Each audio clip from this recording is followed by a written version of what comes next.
सब जन अपने हिसाब से सिनॉप्सिस में, ठीक है। कार्बोहाइड्रेट को जब डिफाइन करोगे तो इसमें क्या बताओगे, होता क्या है, it's an organic compound. Organic compound हर वो कंपाउंड होता है जो किसका बना होता है, कार्बन। कोई भी चीज अगर कार्बन की बनी होगी तो उसको हम क्या कहेंगे, organic compound. Carbohydrates are organic compound composed of carbon, hydrogen as well as oxygen. ये इन तीन चीजों से मिलके बनता है, कार्बन, हाइड्रोजन और ऑक्सीजन से, इससे बन गया मिलके। अब ये क्या होता है, क्यों होता है एसेंशियल है, it is the primary source of energy for the body. हमारी बॉडी में जो भी एनर्जी आती है, अगर तुरंत एनर्जी चाहिए, हमने कहा था कि फील्ड पे एथलीट्स हमेशा बनाना खाते हैं, केले खाते हैं। क्यों खाते हैं, क्योंकि उनको एनर्जी तुरंत मिल जाती है उससे। मतलब या फिर आप ग्लूकोज पी लो, कहते हैं कि एग्जाम हॉल में जाओ तो ग्लूकोज भर के जाओ, बॉटल में लेके जाओ। क्यों, क्योंकि वो इंस्टेंट एनर्जी अपनी बॉडी में क्रिएट करता है। हम सब ने पुरानी क्लास में पढ़ा है कि माइटोकॉन्ड्रिया जिसको कन्वर्ट करता है एनर्जी में, वो क्या होता है, ग्लूकोज। अगर हम सीधे ग्लूकोज ही खा लेंगे तो उसको आसान पड़ेगी प्रक्रिया, नहीं तो क्या करता, पहले वो खाने को तोड़ेगा, फिर उससे निकालेगा ग्लूकोज, फिर उस ग्लूकोज से एनर्जी बनाएगा। लेकिन अगर हम डायरेक्टली उसको ग्लूकोज दे दें तो उसको एनर्जी बनाना आसान पड़ जाएगा। वही काम करता है कि आपका कार्बोहाइड्रेट्स। कार्बोहाइड्रेट्स आपकी बॉडी में इंस्टेंट एनर्जी को बूस्ट करता है। क्लियर। अब ये बताया था जो कार्बोहाइड्रेट्स होंगे वो दो प्रकार के कह सकते हैं हम, एक सिंपल, एक कॉम्प्लेक्स। अब देखो आपकी शुगर कैसे बनती है। सबसे पहले होते हैं सिंपल, जो ऐसे कार्बोहाइड्रेट जो एकमात्र शुगर से मिलके बने हो, ठीक है, एक फॉर्मूला से बनके बने हुए कंपाउंड, उनको कहते हैं मोनोसैकेराइड्स। नाम याद रखना, क्या कहते हैं उनको, मोनोसैकेराइड्स। नाम इसमें तीन तीन आते हैं, ग्लूकोज, फ्रक्टोज और गैलेक्टोज। ग्लूकोज रहता है, ये हर चीज में अवेलेबल रहेगा। आप कुछ भी चीज मीठा खाओगे उसमें ग्लूकोज रहेगा ही रहेगा, चाहे बहुत कम मात्रा में, लेकिन रहेगा। दूसरा रहता है फ्रक्टोज। आपके फल जितने मीठे रहते हैं वो किस कारण रहते हैं, फ्रक्टोज के कारण। फ्रूट से फ्रक्टोज याद रख लो, फ्रूट मतलब फ्रक्टोज। तीसरा होगा गैलेक्टोज। लैक्टोज आ रहा मतलब जो मिल्क में आपके प्रेजेंट रहता है, जो गैलेक्टोज रहता है उसकी मात्रा कहाँ रहती है, मिल्क में। मिल्क जो आपको हल्का सा भी मीठा लगता है किस कारण लगेगा, गैलेक्टोज के कारण। इसके बाद अगर इन शुगर को मिक्सअप कर दिया जाए एक दूसरे से, ठीक है, तो मतलब दो शुगर से मिलके बनेगा। ऐसे सभी शुगर, ऐसे सभी कंपाउंड जो दो शुगर से मिलके बने हो वो क्या कहलाते हैं, डाइसैकेराइड्स। मोनो मतलब एक, डाई मतलब दो। सबसे पहले क्या आएगा, माल्टोस। माल्टोस किससे बनता है, ग्लूकोज प्लस ग्लूकोज। दो ग्लूकोज की यूनिट को मिला दिया जाए तो वो क्या बना देगा, माल्टोस। क्लियर हुई बात। अगला आता है क्या, लैक्टोस। लैक्टोस का मतलब क्या होता है, ग्लूकोज तो मिलेगा, ग्लूकोज के साथ गैलेक्टोस। अगर ग्लूकोज के साथ गैलेक्टोज मिल जाता है तो क्या बन जाता है, लैक्टोस। और यही होती है आपकी मेन शुगर जो मिल्क में पाई जाती है। अगर ये पूछा जाए कि मिल्क में कौन सी शुगर पाई जाती है तो क्या कहोगे, लैक्टोस, जो किसकी बनी होती है, ग्लूकोज प्लस गैलेक्टोस। क्लियर हुआ। तीसरा होता है सुक्रोज। सुक्रोज किसका बना होगा, ग्लूकोज प्लस फ्रक्टोस, ठीक है। सुक्रोज किसका बना होता है, ग्लूकोज प्लस फ्रक्टोस। तुम लोग देखते होगे कि डायबिटीज वालों के लिए एक अलग से शुगर आती है ना, डायबिटिक शुगर कहते हैं। मतलब मीठी लगती है लेकिन उससे उनका शुगर लेवल नहीं बढ़ता है। शुगर फ्री कहते हैं ना, शुगर फ्री रहती है, शुगर रहती है उसमें, है ना। तो उसमें बस क्या रहता है कि ऐसे शुगर रहती है कि जिसके कारण आपका जो इंसुलिन रहता है वो कंट्रोल में रहता है, शुगर लेवल कंट्रोल में रहता है। एक रहती मीठी शुगर की इन सबसे 100 गुना ज़्यादा मीठी, उसको कहा जाता है सैक्रिन।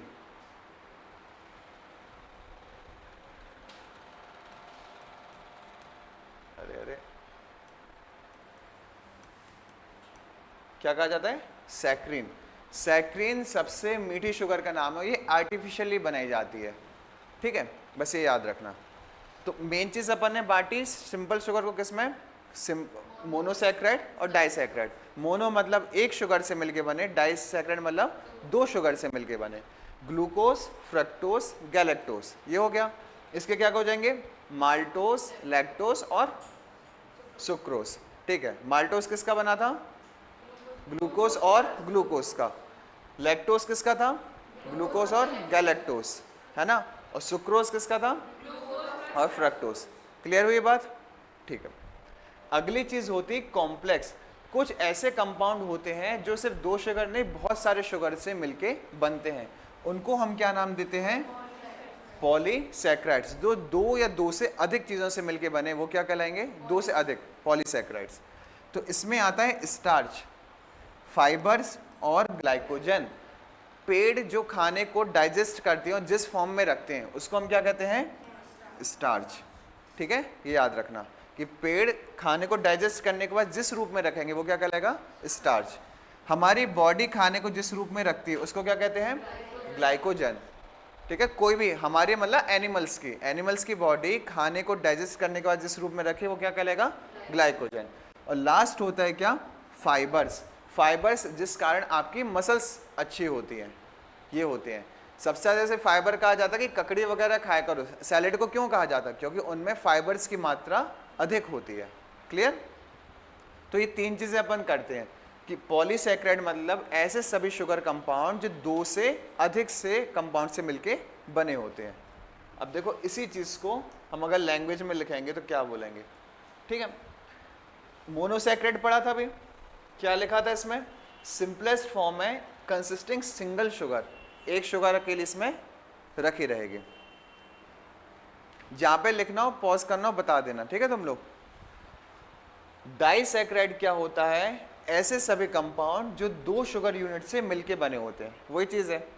तीसरा था कॉम्प्लेक्स, इसमें एक आता है ओलिगोशेक। हमने कहा था दो से अधिक चेन के मिलके बने उनको हम सब क्या कहेंगे? कॉम्प्लेक्स। अगर इसकी छोटी सी चेन हो, मतलब ऐसे कोई कंपाउंड जो सिर्फ तीन शुगर से मिलके बने हो, उसको हम क्या कहते हैं? नाम ओलिगोसैकेराइड। लेकिन अगर तीन से ज़्यादा, मतलब अगर लंबी चेन बनी हो तो उसको क्या कहेंगे?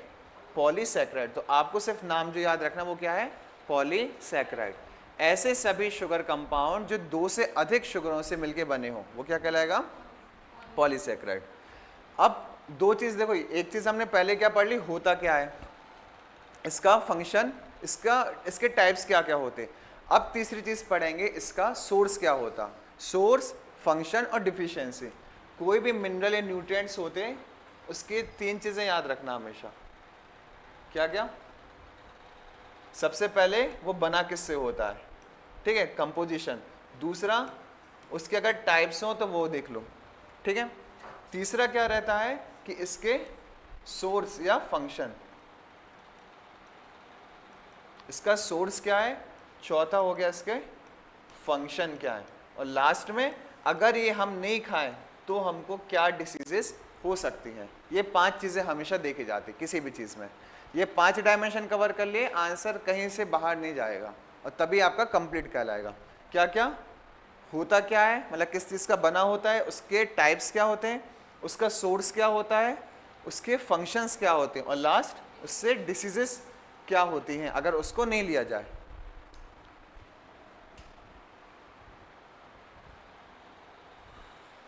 अब इसके हमको किस किस से मिलती है कार्बोहाइड्रेट्स। सबसे पहले आ जाएगा फ्रूट्स, ठीक है, सबसे अच्छा सोर्स ही कहलाता। दूसरा हनी, शहद को भी यूज़ किया जाता है, इवन आयुर्वेद में भी। आयुर्वेद में हनी का बहुत ज़्यादा महत्व है। ये कहा जाता है कि जैसे अपने यहाँ अभी तो नहीं चलते, पहले का 16 संस्कार चलते थे जन्म के समय। तो बच्चे को अगर माँ के दूध के बाद सबसे पहले जो खिलाया जाता था वो घी और हनी खिलाया जाता था, इन दोनों का मिश्रण खिलाया जाता था ताकि उसके अंदर न्यूट्रिशनल वैल्यू बनना शुरू हो जाए। तो मतलब अभी से नहीं, बहुत पहले टाइम से चलता था ये चीज़। तीसरा होता है टेबल शुगर। टेबल शुगर मतलब जो कॉमन शुगर हम यूज़ करते हैं उसको कहते हैं टेबल शुगर। क्लियर। फिर हो गया डेयरी प्रोडक्ट्स, सबसे अच्छा है होल ग्रेन्स, ठीक है, मतलब जो आपके अनाज होते हैं वो सभी आ गए। वेजिटेबल्स हमने कहा था ना फाइबर वाली, जैसे ककड़ी वगैरह, ये सभी इसके अंतर्गत आ जाएंगे। तो कार्बोहाइड्रेट्स के लिए इन चीज़ों का उपयोग किया जाता है। अगर कोई ये पूछे, देखो अगर अब पढ़ लिया कि अब इसके फंक्शंस क्या क्या होंगे। सबसे पहला फंक्शन इसका क्या होगा, एनर्जी सप्लाई का। कैसे एनर्जी देगा, primary source of energy for body functions and physical activity. आपकी बॉडी जो सबसे पहले एनर्जी बनाएगी अपनी बॉडी में, समझो सब चीज़ें हैं, प्रोटीन, विटामिन, मिनरल्स, कार्बोहाइड्रेट्स। तो बॉडी अपनी सबसे पहले जो एनर्जी बनाएगी वो किससे बनाएगी? कार्बोहाइड्रेट से। क्लियर? दूसरा है ब्लड शुगर रेगुलेशन। हमारी बॉडी के ब्लड में शुगर पाई जाती है, तो उसको भी रेगुलेट करने में कौन मदद करता है? कार्बोहाइड्रेट। पहली बात एनर्जी देता है, दूसरी बात हमारे ब्लड में जो शुगर पाई जाती है उसके लेवल को रेगुलेट करता है। क्लियर? तीसरा digestive health. Dietary fibers aid in digestion and prevents constipation. ये कहा जाता है कि जिसका पेट खराब हो उससे कहा तुम केले खाओ। क्यों कहा जाता है? इसलिए नहीं कि केला भारी रहता है या सस्ता मिलता है, इसीलिए क्योंकि उसमें फाइबर्स पाए जाते हैं और शुगर पाई जाती है, जिसके कारण क्या हो जाता है, जो स्टोमक अपन ने पढ़ा था ना डाइजेस्टिव सिस्टम, उसमें लाइनिंग पाई जाती है, उस लाइनिंग को स्मूथन कर देता है वो, जिसके कारण जो हमारा खाना अनडाइजेस्टेड भी होगा ना वो आसानी से एक्सक्रीट हो जाता है, बाहर निकल जाता है। तो मेन चीज़ क्या होता है कि आपकी डाइजेस्टिव हेल्थ को भी ये मेंटेन करके रखता है। क्लियर? जितने अच्छे से बता रहे पूछेंगे भी, याद रखना है ना, मोटा मोटा पूछेंगे कि वो आया कि नहीं समझ में। डाउट हो तो पूछते चलना। लास्ट है mental function provides energy to the brain enhancing cognitive functions. देखना कि अधिकतर ये आते ना, जितने भी ऐड आते हैं चाहे बॉर्नवीटा वगैरह के, ये बॉर्नवीटा वगैरह से फ्लेवर्स के लिए रहते हैं, जो असली चीज़ रहती है जिसमें वो मिलाया जाता है, मतलब क्या, मिल्क। ठीक है? और मिल्क क्या है? It's a source of carbohydrates. वो आपको दूध ही पिला रहे हैं बस बोल के कि हमारा बॉर्नवीटा पी लो, इससे पी लो, है ना। तो मेन चीज़ काम करता, बोलेगा ठीक है बॉर्नवीटा इतना अच्छा है तो हम पानी में घोल के पी लें, हम भी स्ट्रॉन्ग बन जाएंगे, लेकिन ऐसा नहीं होता है। चाहे आप कॉम्प्लेन पियो या हॉर्लिक्स, बनोगे तभी जब उसको मिल्क में मिला के पियोगे, है ना। ये चीज़ वो लोग नहीं बोलेंगे, बोलेंगे कि बस इसको पी लो। तो ये चीज़ रहती है। ठीक है, कि आपकी मेंटल फंक्शनिंग को अच्छा क्या करेगा? कार्बोहाइड्रेट्स करेगा। तो चार चीज़ें मेन करता है, एनर्जी, इंस्टेंट एनर्जी देगा, दूसरा क्या करेगा? ब्लड शुगर रेगुलेशन, तीसरा क्या करेगा? डाइटरी फंक्शंस को, हेल्थ को अच्छा करेगा, और लास्ट क्या हो गया? मेंटल फंक्शनिंग को अच्छा करेगा। हो गया क्लियर? होता क्या है, अगर किसी ने बोला हमें नहीं खाने के लिए, या मतलब हमको कार्बोहाइड्रेट्स नहीं लेना या नहीं ले पाया, क्या होगा उसको? सबसे पहले होगी हाइपोग्लाइसेमिया। क्या होती है disease? Low blood sugar level can cause fatigue, dizziness and confusion. जिसकी बॉडी में शुगर लेवल कम भी, जैसे ज़्यादा हो जाए तो खतरा है, कम हो जाए तो भी खतरा है। आप जल्दी थकने लगोगे, थोड़ा सा चले थक जाते हो। ठीक है, किस कारण होता है? आपकी बॉडी में शुगर लेवल कम हो जाता है, इस कारण। ठीक, जिसका वेट लॉस होता है,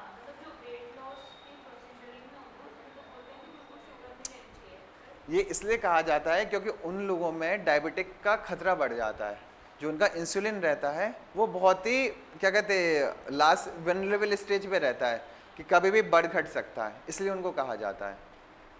ठीक है, और इवन ऐसा नहीं है कि वेट लॉस तक में सोचो बनाना का यूज़ किया जाता है। मतलब मैंने खुद पूछा था कि उससे ट्रेनर से कि ये बताओ कि बनाना तुम हमें भी खिलाते हो, उसे भी खिलाते हो, जो लूज़ करने और जो गेन करने आता है, या तो तुम्हारी बनाना की दुकान है ना, कुछ भी होगा। तो बोला नहीं सर ऐसा नहीं होता, जिनको लूज़ करना पड़ता वो सिर्फ एक गिलास में एक बनाना खाए, और जिसको गेन करना वो 2 खाए। तो अपना क्योंकि क्या था, कार्बोहाइड्रेट्स डाइजेस्टिव का भी काम करता है, तो उनके लिए वो डाइजेस्टिव का काम करेगा, इस कारण बस रहता है, और आप लोगों के लिए वो एनर्जी का काम करेगा। तो क्वांटिटी भी निर्भर करती है कि आप किस चीज़ के लिए वो यूज़ कर रहे हो। क्लियर? उल्टा था, हम एक खाते थे वो 2 खाते थे ना वो सही हुए ना हम सही हुए। ठीक है, दूसरा क्या था? कॉन्स्टिपेशन। कॉन्स्टिपेशन मतलब होता है कि जब आपको डाइजेशन में दिक्कत होती है, उसको कहते हैं कॉन्स्टिपेशन। ठीक है, तो अगर आपको कॉन्स्टिपेशन से बचना है तो अपने कार्बोहाइड्रेट्स के मात्रा को मेंटेन करके रखना। दो होती बहुत सारी डिसीजेज है, 2 मेनली पाई जाती हैं, हाइपोग्लाइसेमिया और दूसरा कॉन्स्टिपेशन। क्लियर हुआ? ठीक है, प्रोटीन पढ़ा रहे, इसके बाद कार्बोहाइड्रेट्स पूछेंगे। प्रोटीन पाउडर खूब चलता है ना। अब देखो प्रोटीन होता क्या है, ठीक है। मतलब आज के समय में सबसे ट्रेंडिंग न्यूट्रिएंट्स है वो है प्रोटीन, और क्यों, प्रोटीन पाउडर के नाम से, ठीक है। अब देखो होता क्या है प्रोटीन, ये भी कुछ नहीं होता है, एक ऑर्गेनिक कंपाउंड होता है, लार्ज कॉम्प्लेक्स मॉलिक्यूल्स, जो किससे मिलके बनता है, एमिनो एसिड से मिलके बनता है। जिस प्रकार हमारी बॉडी सेल्स से मिलके बनती है, उसी प्रकार प्रोटीन किससे मिलके बनता है, एमिनो एसिड से, ठीक है। मतलब अगर प्रोटीन को छोटे छोटे टुकड़ों में तोड़ दिया जाए सबसे सिंपल, तो वो किस में बढ़ जाएगा, एमिनो एसिड में। तो जो प्रोटीन होते हैं वो कितने एमिनो एसिड से मिलके बनते हैं, 20 अलग अलग प्रकार के एमिनो एसिड से मिलके बनते हैं, जिसमें से 8 सबसे एसेंशियल कहलाते हैं।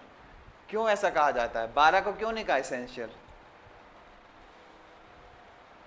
देखो जो चीज़ हमारे पास अवेलेबल नहीं रहती हम उसी को ज़रूरी मानते हैं, बस बात यही है।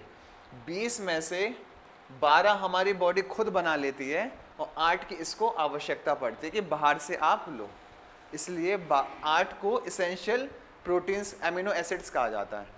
पहली चीज़ क्या याद रखना कि प्रोटीन एक लार्ज और कॉम्प्लेक्स मॉलिक्यूल होता है, ठीक है। एक मॉलिक्यूल होता है जो किससे मिलके बनता है, एमिनो एसिड से, और कितने प्रकार के, 20 या 20 प्रकार के एमिनो एसिड से मिलके बनता है, जिसमें से 12 हमारी बॉडी खुद बना लेती, प्रोड्यूस कर लेती। कितने कर लेती, 12, और 8 को उसको बाहर से लेना पड़ता है, ठीक है। 8 को बाहर से लेना पड़ता है, इसलिए इनको क्या कहा जाता है, इसेंशियल एमिनो एसिड्स कहा जाता है, जो सिर्फ किससे मिल सकते हैं, डाइट से। जो हमको प्रोटीन पाउडर या कुछ भी प्रोटीन का खिलाया जाता है वो सिर्फ वो 8 को वो करती है, टैकल करती है, ठीक है। और किसी की बॉडी अगर तब भी डिफॉर्म हो रही हो तो ये माना जाता है उन 12 में से किसी के अंदर एक एमिनो एसिड की कमी है, तो उसको अलग से गोलियां दी जाती हैं, ये फिर चेक होता है, ठीक है। फिर क्या होता है इसका function, essential for structure, function and regulation of cells, tissues and organs. आपकी बॉडी में जो भी ग्रोथ होती है, ठीक है। अब तुम खुद सोचो, लॉजिक ही लगा लो, प्रोटीन पाउडर क्यों लेते हैं, कि हमारी मसल बिल्डअप हो जाए, हम बड़े दिखें, ठीक है, इस प्रकार से रहता है। लेकिन अगर आप आर्टिफिशियल तौर पे अपने आप को बढ़ाओगे, ज़बरदस्ती अपने क्या करोगे, अपने हार्मोन्स और सेल्स पर स्ट्रेस डाल रहे हो कि तुम ज़्यादा ग्रो करो, जितनी बॉडी की कैपेसिटी नहीं है, तो इससे वो डिफॉर्म शेप में आ जाएगी, ठीक है। तो ये क्या करते हैं, मेन इनका फंक्शन होता है अपनी बॉडी को ग्रो करना। आपकी बॉडी जो ग्रो करेगी वो किस कारण करेगी, प्रोटीन्स के कारण। अब देखने में कुछ इस प्रकार से होते हैं, अगर हम बांटे, बस स्ट्रक्चर देख लो, ये सबसे पहले रहता है एमिनो एसिड का, सिर्फ एक चेन रहती है प्राइमरी प्रोटीन की। जब ये एमिनो एसिड्स अपने आप को इनलार्ज करना शुरू करते हैं तो ये किस में कन्वर्ट हो जाते हैं, सेकेंडरी स्ट्रक्चर्स में, ठीक है। अब ये एक दूसरे से, अलग अलग प्रकार के एमिनो एसिड्स हैं, अब ये एक दूसरे से टाई अप करना शुरू करते हैं, तो ये क्या बन जाता है, टर्शरी सेक्टर। और अगर इसी प्रोसेस को मल्टीपल टाइम्स में ये अगर परफॉर्म करेंगे तो ये किस में आ जाएगा, क्वाटरनरी स्ट्रक्चर में, जो हमारा मेन प्रोटीन होता है, ठीक है। मतलब अपने आप को क्या करते हैं, ग्रो करते रहते हैं, पहले अपने आप को इनलार्ज करेंगे, फिर दूसरे प्रोटीन के साथ क्या करेंगे, मिक्सअप होंगे, मिक्सअप होने के बाद उसी प्रोसेस को मल्टीप्लाई करेंगे कई बार, तो जिससे वो क्या बन जाते हैं, क्वाटरनरी स्ट्रक्चर्स कहलाते हैं, ठीक है। बस ये याद रखना है, इस प्रकार के होते हैं। तो इनकी बेसिक यूनिट्स क्या होती है, अमीनो एसिड्स।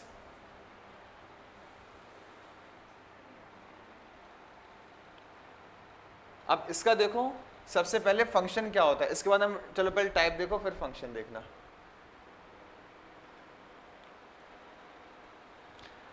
देखो टाइप हम बहुत प्रकार से बांट सकते हैं प्रोटीन्स के, लेकिन जो मेन टाइप होते हैं वो ये 3 टाइप्स होते हैं। अभी जो तुम लोग पढ़ चुके हो और पता देखना आएंगे, सिंपल प्रोटीन, कैसे प्रोटीन हो गए, जो सिर्फ एक प्रकार के एमिनो एसिड से मिलके बनते हैं, सिंपल सी बात है। ऐसे सभी प्रोटीन जो एक ही प्रकार के एमिनो एसिड से मिलके बनेंगे क्या कहलाएंगे, सिंपल प्रोटीन। जैसे कि एग्जांपल इसमें क्या लिखा, ग्लोबुलिन्स, ये क्या होता है, फाउंड इन ब्लड प्लाज्मा और सीड्स, जो बीज होता है, ठीक है, और जो आपका ब्लड प्लाज्मा होता है। कहा था ना कि अगर इसको ब्लड मानो तो ब्लड में प्लाज्मा का कितना हिस्सा होता है, 55%। तो इस 55% के अंदर और क्या रहता है, इस साइड बचे हिस्से में आरबीसी, ये डब्ल्यूबीसी हो गया, ये प्लेटलेट्स हो गया, और इतना हिस्सा हो गया पूरा आरबीसी का। तो जो ग्लोबुलिन्स रहता है प्रोटीन, वो कहाँ पाया जाएगा, आपके ब्लड प्लाज्मा के अंदर। दूसरा होता है हिस्टोन प्रोटीन। हिस्टोन प्रोटीन की क्या खास बात होती है, associated with DNA in the nucleus. आपको बताया था कि जब ब्लड क्लॉटिंग होती है, कहते हैं ना कि ब्लड क्लॉटिंग होती है, खून का थक्का जब कट जाता है कुछ तो अपना खून बंद होने लगता है, वो होता है फाइब्रोजिन प्रोटीन के नाम पे। लेकिन कभी कभी देखते हो कि आपका एकदम से पैर किसी नुकीली चीज़ पे लग जाए या बंद, तो अंदर खून काला पड़ जाता है, खून मर जाता है। मतलब आपकी बॉडी में देखना एकदम से कोई ऐसी चोट लग जाए कि खून अंदर का मर जाता है, ब्लड सेल्स डेड हो जाते, तो उन सेल्स को बॉडी से बाहर निकालने में कौन से वो काम करता है, हिस्टोन प्रोटीन। या फिर ऐसे समझो कि डायलिसिस प्रोसेस बताई थी किडनी में, जिनकी किडनी फेल हो जाती है उनके खून को बार बार प्यूरिफाई किया जाता है, तो उस डिवाइसेस को क्या कहता है, डायलाइजर, है ना, उस प्रोसेस को डायलिसिस कहा जाता है। तो जब खून आपका निकल के इस मशीन से जाता है, उस मशीन से कि वो हो, तो ये कहा जाता है कि उस खून का थक्का ना जम जाए, गाढ़ा रहता है खून, तो खून ऐसा ना हो कि मर जाए या फिर उसका थक्का जम जाए, तो उसमें हिस्टोन प्रोटीन को मिलाया जाता है कि ताकि आपका खून डाइल्यूट बना रहे, उसका क्या थक्का ना जम पाए, क्लॉट ना हो पाए, एक जगह जाके चिपक ना जाए। ठीक है, तो इसका काम क्या करता है ये हिस्टोन प्रोटीन। तो अपनी बॉडी में अलग अलग प्रकार के प्रोटीन पाए जाते हैं, सबके काम अलग अलग होते हैं। तो बस आपको याद क्या करना है कि जो सिंपल प्रोटीन होते, कैसे प्रोटीन होंगे, जो एक प्रकार के किससे बने होते, एमिनो एसिड से। एग्जाम्पल याद रखना, एक होते ग्लोबुलिन्स, एक होते histone protein. Clear. Histone protein कहाँ पे रहते हैं, न्यूक्लियस के अंदर, है ना, और ग्लोबुलिन्स कहाँ होते हैं, आपके ब्लड प्लाज्मा में। इसके बाद अगले जो आते हैं वो होते हैं कंजुगेट प्रोटीन। क्या कहलाते हैं, consist of simple protein plus non protein component. एक प्रोटीन के साथ अगर कोई दूसरा नॉन प्रोटीन कंपोनेंट जुड़ा हो, कुछ और जुड़ा हो, तो उसको हम क्या कहेंगे, कंजुगेट प्रोटीन। कैसे, एग्जाम्पल देखो, हम सभी ने नाम सुना है हीमोग्लोबिन का, जिसके कारण हमारा ब्लड रेड रहता है, ये तो सबको पता है। अब हीमोग्लोबिन क्या होता है, ये क्या रहता है, इसमें ग्लोबिन से मिलके बनता है, और हेमी जो कहलाता है वो आयरन का ग्रुप होता है। हमारी बॉडी में जो आयरन पाया जाता है, जब वो ग्लोबिन नाम के प्रोटीन के साथ इंटरेक्ट होता है, तो वो कौन सा प्रोटीन बनाएगा, हीमोग्लोबिन। और ये कहाँ पाया जाता है, बढ़िया, आरबीसी में, और जिस कारण ब्लड पूरा हमारा रेड दिखता है। प्लाज्मा होता है वो हमेशा ट्रांसपेरेंट रहता है, उसका कोई कलर नहीं होता, वो येलो कलर का होता है ना, बहुत ही पेल येलो कलर का होता है, मतलब हल्का रहता है। फिर आता है आपका डब्ल्यूबीसी, उसका कोई रंग नहीं होता। प्लेटलेट्स बहुत ही कम मात्रा में पाए जाते। इसके बाद सबसे ज़्यादा क्या पाए जाते हैं, आरबीसी। तो आरबीसी चूंकि रेड कलर के होते हैं, तो ब्लड भी कैसा दिखता है, रेड कलर का। ठीक है, और रेड कलर क्या देता है, हीमोग्लोबिन। तो हीमोग्लोबिन किस प्रकार का प्रोटीन है, क्वेश्चन ये आता है, इट्स अ कंजुगेटेड प्रोटीन। कैसा प्रोटीन, जो किसके साथ मिला हो, प्रोटीन के साथ नॉन प्रोटीन कंपोनेंट। तो इसमें क्या क्या मिला, आयरन प्लस ग्लोबिन। आयरन को क्या कहते हैं, हीमो। जितने शब्द है ना हीमो वगैरह, ये सब ग्रीक शब्द कहलाते हैं। ठीक है, हीमोग्लोबिन। इसी प्रकार से एक नाम होता है जिसका नाम है क्या, ग्लाइकोप्रोटीन। हीमोग्लोबिन तो आ गया, ग्लाइकोप्रोटीन क्या होता है, प्रोटीन विथ कार्बोहाइड्रेट्स। ऐसे प्रोटीन जो किसके साथ जुड़ जाते हैं, कार्बोहाइड्रेट्स के साथ। और कहाँ पाए जाते हैं, आपकी सेल मेम्ब्रेन्स में। सेल मेम्ब्रेन कौन सी लेयर होती है, हाँ, जो आपका सेल रहता है, अगर एनिमल सेल है तो उसकी सबसे बाहर की लेयर, और अगर प्लांट सेल है तो second most outer most layer हो जाएगी, जो आपके सेल को कवर करके रखती है, उसको कहते हैं सेल मेम्ब्रेन।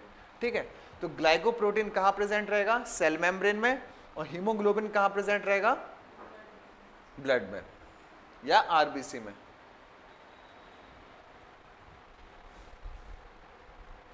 तो क्वेश्चंस अगर बनते ना, ये क्वेश्चन यूपीएससी तक में पूछा गया था कि जो ग्लाइकोप्रोटीन रहता है वो कहाँ पे प्रेजेंट रहता है और ये किस प्रकार का प्रोटीन है। तो अलग अलग प्रकार के दे दिए थे, सिंपल प्रोटीन है, कंजुगेट है कि डिराइव्ड है। अगर किसी को एक भी पता होगा दूसरा नहीं पता होगा तो उसका गलत हो गया होगा आंसर। तो क्वेश्चन हमेशा आते हैं तो मिक्सअप होके आते हैं, किस प्रकार का प्रोटीन है और कहाँ पे पाया जाता है। तो दोनों चीज़ें याद रखनी, किस प्रकार का है कंजुगेट और कहाँ पे पाया जाएगा सेल मेम्ब्रेन में। इसके बाद अगला क्या है डिराइव्ड प्रोटीन, ऐसे प्रोटीन जो इनसे निकाले जाते हैं एक्सट्रैक्ट किए जाते हैं उनको क्या कहते हैं derived protein, form from the modification of simple और कंजुगेट प्रोटीन। जैसे कि हम प्रोसेस्ड फूड खाते हैं किसी खाने को प्रोसेस करके, इसी प्रकार से जो अभी हमने ऊपर दोनों प्रोटीन पढ़े अगर इनको केमिकली प्रोसेस किया जाए तो जो प्रोटीन हमको मिलेगा उसको क्या कहेंगे डिराइव्ड प्रोटीन। कैसे प्रोटीन होंगे, जैसे कि पेप्टाइड्स, नाम पढ़े थे अपन ने पेप्टाइड पेप्टोन्स, कहाँ बनते हैं ये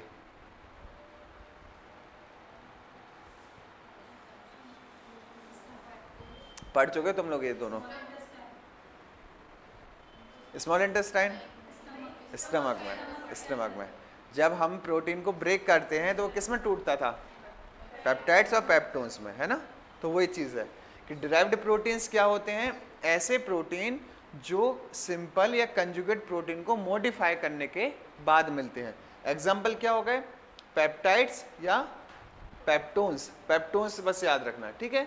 ये क्या होते हैं इंटरमीडिएट प्रोडक्ट्स होते हैं, मतलब एक छोटी चेन होती है किसकी आपके प्रोटीन्स की, अमीनो एसिड की एक छोटी सी चेन होती है।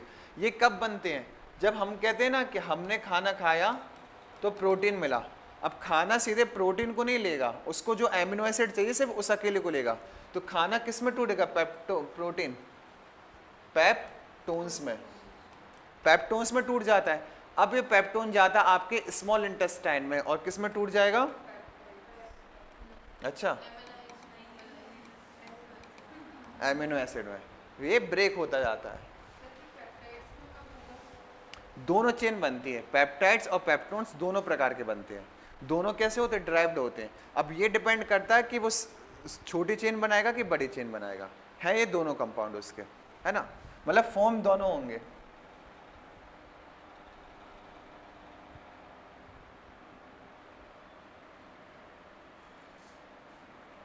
इसी में पढ़ाया था ना कि और किसी में, ये था अपना कि सबसे पहले जो खाना आया था वो कहाँ आया था स्टोमक में। स्टोमक में जो ऑक्जेंटिक सेल्स थे उसमें से पेप्सिन और रेनिन निकले। पेप्सिन और रेनिन एंजाइम ने क्या किया था, प्रोटीन को किस में तोड़ दिया था, पेप्टाइड्स और पेप्टोन्स में तोड़ दिया था। बस तोड़ दिया, खाने को छोड़ दिया, है ना। नीचे आ गया खाना, HCl मिल गया, खाना उससे बैक्टीरिया को हटा दिया था और खाने को क्या कर दिया एसिडिक बना दिया। खाना नीचे कहाँ आ गया स्मॉल इंटेस्टाइन में। यहाँ पे सबसे पहले क्या मिला था, बाइल जूस मिला। बाइल जूस जिसको किसने बनाया था, लीवर ने, है ना। गलत नहीं करना, ठीक है।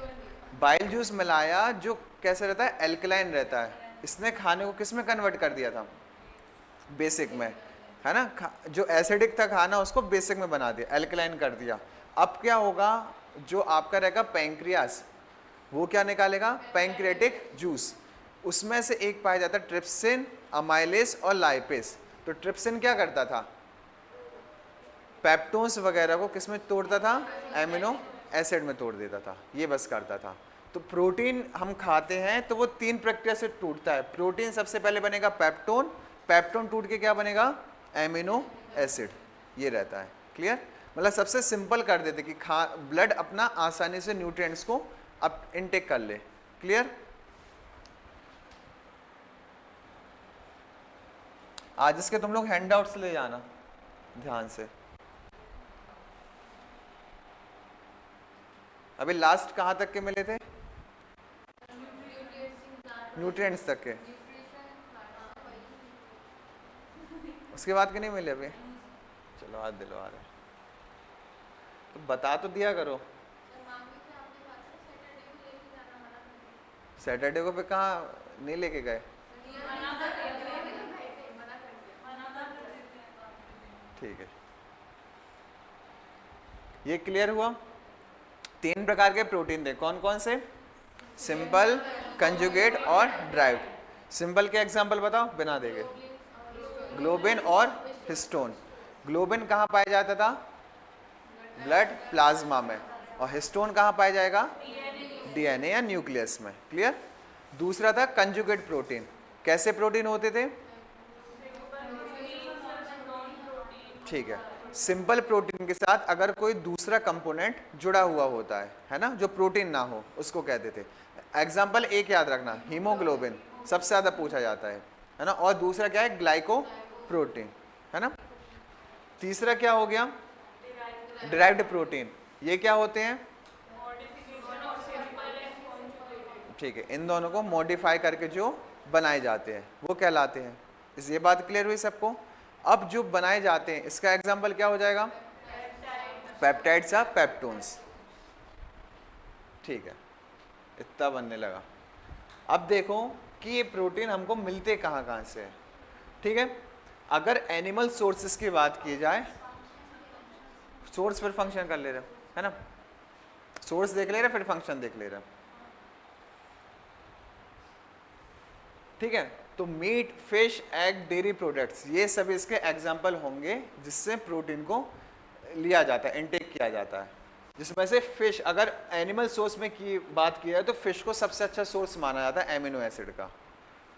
ठीक है, कैरेक्टरिस्टिक्स क्या हो गए? Complete protein containing all essential acids.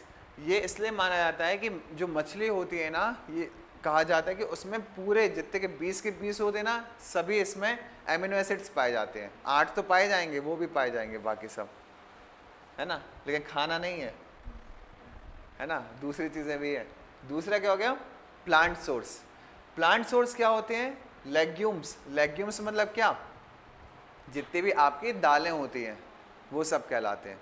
Legumes का मतलब होता है कि ऐसे पेड़ जिसकी जड़ें फाइब्रस होती हैं, रेशेदार होती हैं, घूमी घूमी रहती है, उनको क्या कहा जाता है? Legumes.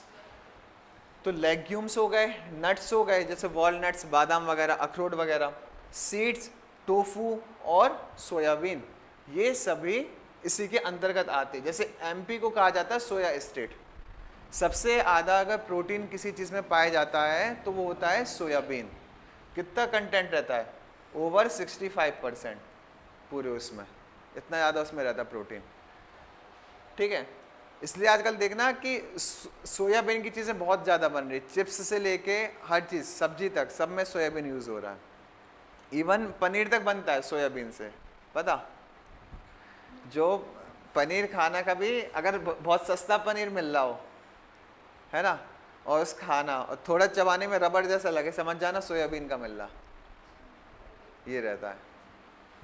Characteristics generally incomplete protein combining source provide all essential amino acids.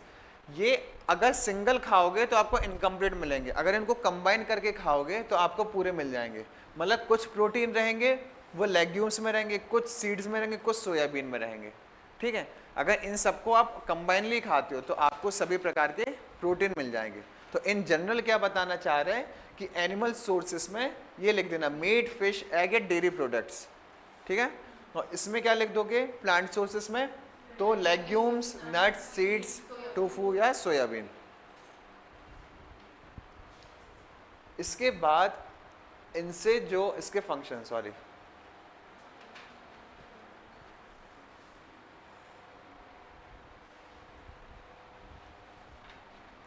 ठीक है, हो गया इतना आगे तो समझ में। अब देखो इसके फंक्शन। सबसे पहला क्या लिखा? Digestion. Protein specially digestive enzymes facilitate the breakdown of food. हम लोग पढ़ते हैं ना कि प्रोटीन में क्या होते हैं? डाइजेस्टिव एंजाइम्स होते हैं, और जिसका मेन काम क्या होता है? खाने को ब्रेक डाउन करना। ठीक है, जो आपके डाइजेस्टिव एंजाइम्स होते हैं ना बने हुए, पेप्सिन, रेनिन, ये सब क्या होते हैं? It's a type of protein, ये खुद एक प्रोटीन होते हैं। ये क्या करते हैं? इनका काम क्या होता है? खाने को ब्रेक डाउन करना। अगर एक भी डाइजेस्टिव एंजाइम कम पाया जाएगा ना, आपका खाना अनडाइजेस्टेड रहेगा, उसके कारण आपको कॉन्स्टिपेशन या कोई सी भी दिक्कत होने लगेगी। दूसरा है मूवमेंट। मूवमेंट किस प्रकार से? मायोसिन नाम का, म्यूसिन नाम का एक प्रोटीन होता है जो कहाँ पाया जाता है, मसल्स में। Enables muscle contraction for movement. आपकी जो मसल्स आप जिस कारण मूव कर पाते हो, तो वो क्यों कर पाते हो, क्योंकि हमारी बॉडी में म्यूसिन नाम का एक प्रोटीन पाया जाता है। मसल्स जब कॉन्ट्रैक्ट होती है फिर रिलीज होती है, ये किस कारण होता है, म्यूसिन के कारण, है ना, मायोसिन। तीसरा हो गया स्ट्रक्चर एंड सपोर्ट। एक पढ़ा था केराटिन। केराटिन क्या होता, structural protein form hair, nails और एनिमल हॉर्न्स, जो जिससे अपने नाखून या बाल बने होते हैं, उसी से किसी जानवर के सींग बने होते हैं। याद रखना दोनों का मटेरियल एक ही रहता है, ठीक है। तो जो केराटिन रहता है इट्स अ प्रोटीन, वो क्या करता है, हेयर्स, नेल्स और एनिमल हॉर्न को बनाता है, ये रहता है। तो उस दिन भी बताया था कि ये जो शैम्पू बिकते हैं कहते हैं इसमें केराटिन है। केराटिन हमेशा अंदर से आता है, बाहर से नहीं लिया जाता है। बाल को सॉफ्ट बना सकता है शैम्पू, लेकिन केराटिन नहीं दे सकता है आपको। वो आपको अंदर ये डाइटरी प्रोडक्ट्स ही खाना पड़ेंगे, उसके कारण ही केराटिन बनेगा, ठीक है। तो दूसरे तरीके से बेवकूफ़ बनाने का ये रहता है। तीसरा क्या हो गया, चौथा सेलुलर कम्युनिकेशन। क्या कहलाता है ये, protein receptors on cell surfaces enables communication between cells and their environment. हमने कहा कि सेल्स जब कोऑर्डिनेट होते हैं तभी जाके किसी टिश्यू का निर्माण करते हैं, ये तो पता है। लेकिन सेल्स आखिर कोऑर्डिनेट किस प्रकार से करते हैं, उनके बीच में मीडिएटर का काम कौन करता है, तो वो होते हैं प्रोटीन। बस इतना याद रखना, प्रोटीन एक लिंक क्रिएट करता है सेल्स के बीच, जिसके कारण सेल्स क्या होते हैं, एक दूसरे से ज्वाइन होते हैं। क्लियर हुआ। लास्ट क्या हो गया, messaging. Protein act as a chemical messengers aiding communication between cells, tissues and organs. क्या करता है, जो अपन लोग ने जब वो पढ़े थे सेल का स्ट्रक्चर, ठीक है, पढ़ा था राइबोसोम वगैरह, mRNA, rRNA, ये वगैरह जो रहते हैं, इनका काम क्या होता है, प्रोटीन पूरी बॉडी में सेल से लेके टिश्यू या ऑर्गन्स के बीच में एक केमिकल को दूसरी जगह पे ट्रांसपोर्ट करता है। तो अगला काम क्या हो गया, मैसेजिंग का।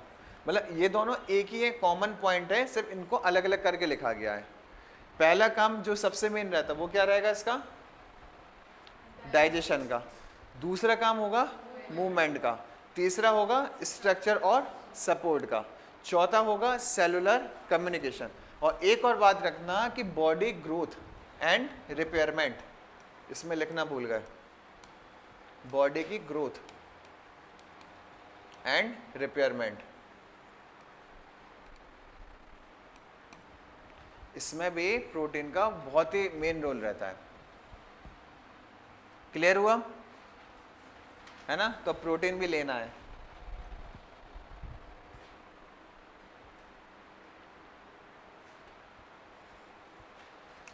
अब अगला जो आता है, इसमें था कि प्रोटीन से अगर नहीं लो तो दिक्कत क्या होती है।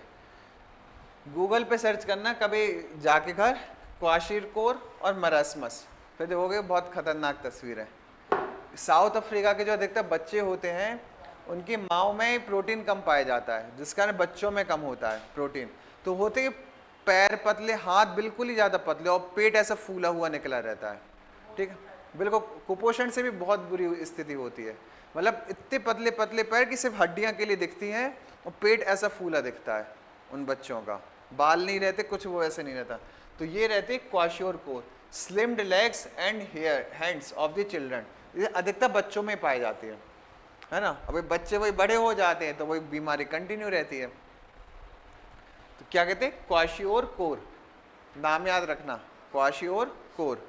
और दूसरी क्या होती है, marasmus, severe weight loss muscle wasting, जिसके में मरासमस होगी उसका तो वेट बहुत ही ज़्यादा कम होगा और मसल्स भी होंगी ना तो ढीली ढीली रहेंगी, लटकी हुई सी रहेंगी, ये कहलाती है।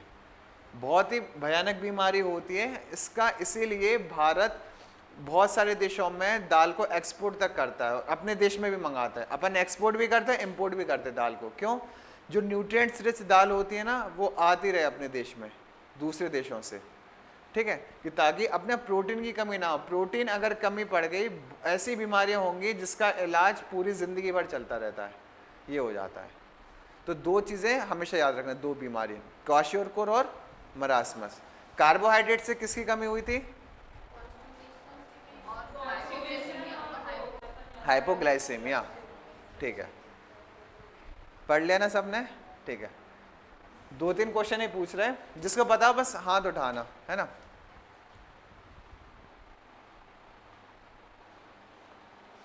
माल्टेज शुगर किस प्रकार की और किससे मिलके बनती है?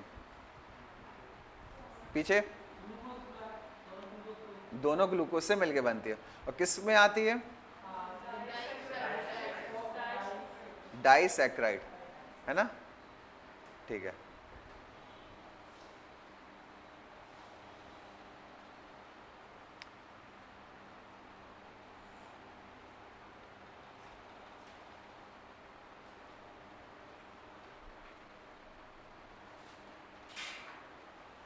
प्रोटीन के 4 फंक्शन बताओ, क्या क्या बताए थे? किसी को पता? बस वही हाथ उठाना, ऐसे बोलना नहीं है। कार्बोहाइड्रेट्स के, सॉरी, कार्बोहाइड्रेट्स के 4 फंक्शंस। ठीक है, पहला हो गया। दूसरा, डाइजेस्टिव हेल्थ को अच्छा करता है। तीसरा, मेंटल फंक्शनिंग को बेटर करता है। चौथा, ब्लड शुगर को लेवल, बढ़िया है ना। ये थे पॉलीसैकेराइड्स के टाइप्स, सिर्फ नाम चाहिए।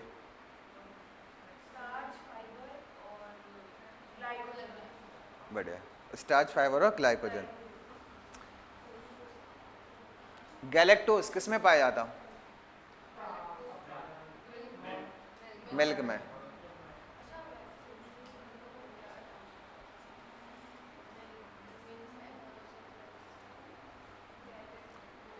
कौन सा प्रोटीन हमारे मसल्स को कॉन्ट्रैक्ट होने में मदद करता है? याद है,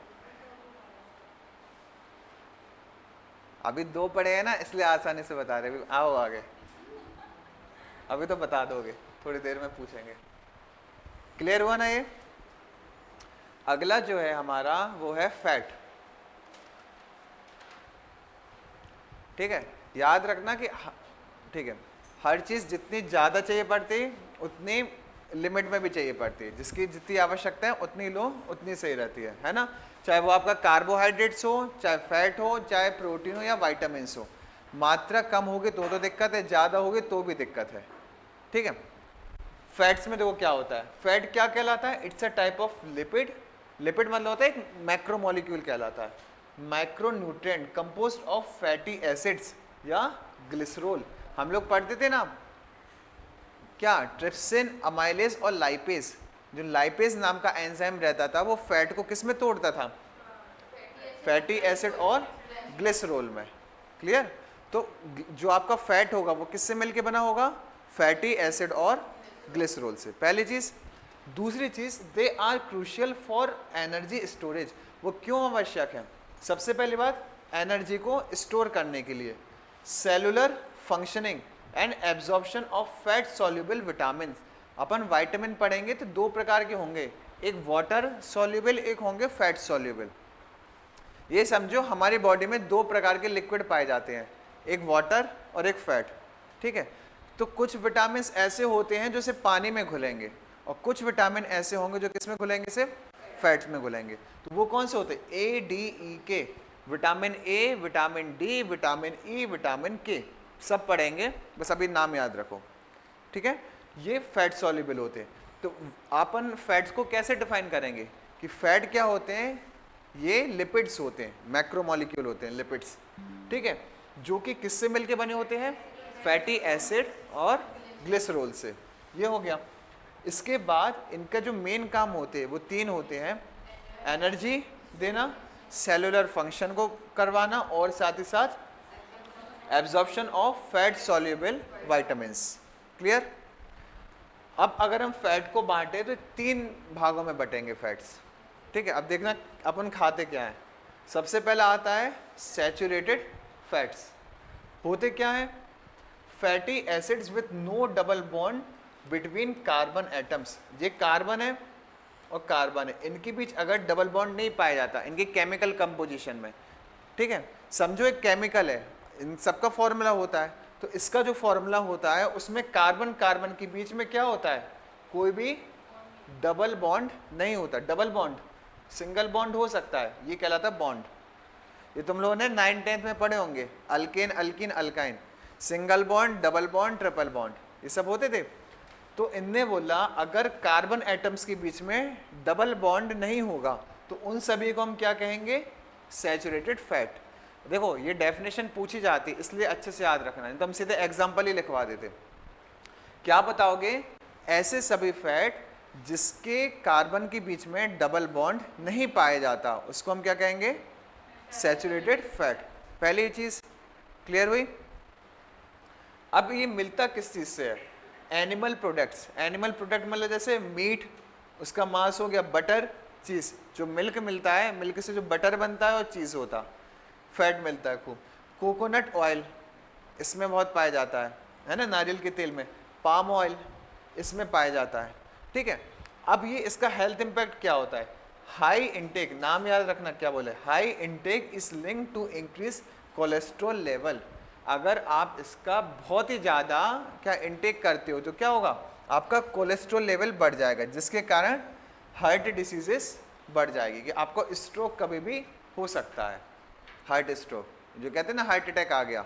इसी कारण क्या बताया था कि ये हमारी धमनियाँ होती हैं, आर्टरीज होती हैं, जो ब्लड हार्ट से पूरी बॉडी में जो ब्लड फ्लो होता है वो इन आर्टरीज से होता है। अगर कोलेस्ट्रॉल ज़्यादा लोगे तो यहाँ पे कोलेस्ट्रॉल की ऐसी ऐसी लेयर जम दी जाएगी। अब सोचो इतनी ज़्यादा लेयर जम जाए, जैसे कि आपके घर में जो सटक होगी, पाइप होगा पानी का, अगर उसमें काई जम जाती है ज़्यादा मात्रा में तो पानी फ्लो नहीं होता है। इसी प्रकार से समझो कि हमारी नसों के बीच में अगर कोलेस्ट्रॉल ज़्यादा जम जाएगा तो यहाँ से ब्लड फ्लो नहीं होगा, और जैसे अगर ब्लड की एक बूंद को भी फ्लो होने में दिक्कत आए तुरंत हार्ट अटैक आएगा। सिर्फ एक बूंद की बात कर रहे हैं, इतना ज़्यादा क्रूशियल रहता है। तो ये रहता है, सैचुरेटेड फैट्स अगर ज़्यादा खाओगे तो कोलेस्ट्रॉल बढ़ेगा, कोलेस्ट्रॉल बढ़ेगा तो हार्ट डिसीजेस का रिस्क बढ़ेगा, ठीक है। लिमिटेड क्वांटिटी में खाओ तो ठीक है, लेकिन हाई क्वांटिटी में खाओगे तो ये दिक्कत हो जाती है। क्लियर हुआ। मिलता किससे है ना, एनिमल्स के मीट से, बटर, चीज से, कोकोनट ऑयल और पाम ऑयल। इसके बाद जो दूसरा आता है दैट इज अनसैचुरेटेड फैट। ये थोड़ी सा महंगा आता है, ठीक है। सिंपल सी बात है कि दूसरे, पहला वाला नुकसान पहुंचा रहा है, दूसरा कुछ ना कुछ फायदा दे रहा होगा, नुकसान भी करता है, दोनों है। Fatty acid with one or more double bonds between carbon atoms. ऐसे सभी एसिड जिनके कार्बन एटम्स के बीच दो, मतलब एक या एक से ज़्यादा डबल बॉन्ड पाया जाएगा, या तो ऐसा होगा या तो ऐसा होगा। अरे इस प्रकार का रहेगा, ठीक है, ये रहेगा। एक मिनट रुकना बस।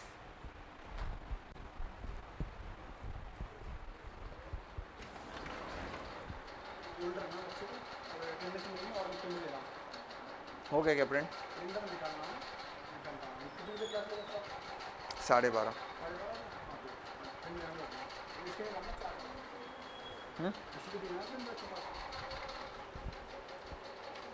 यही था ना अपना अगला, तो हाँ, 4th नंबर का है। 4th नंबर का, हाँ ठीक है।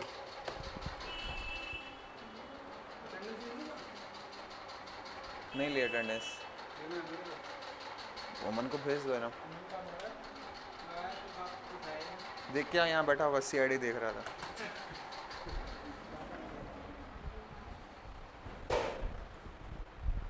ठीक है,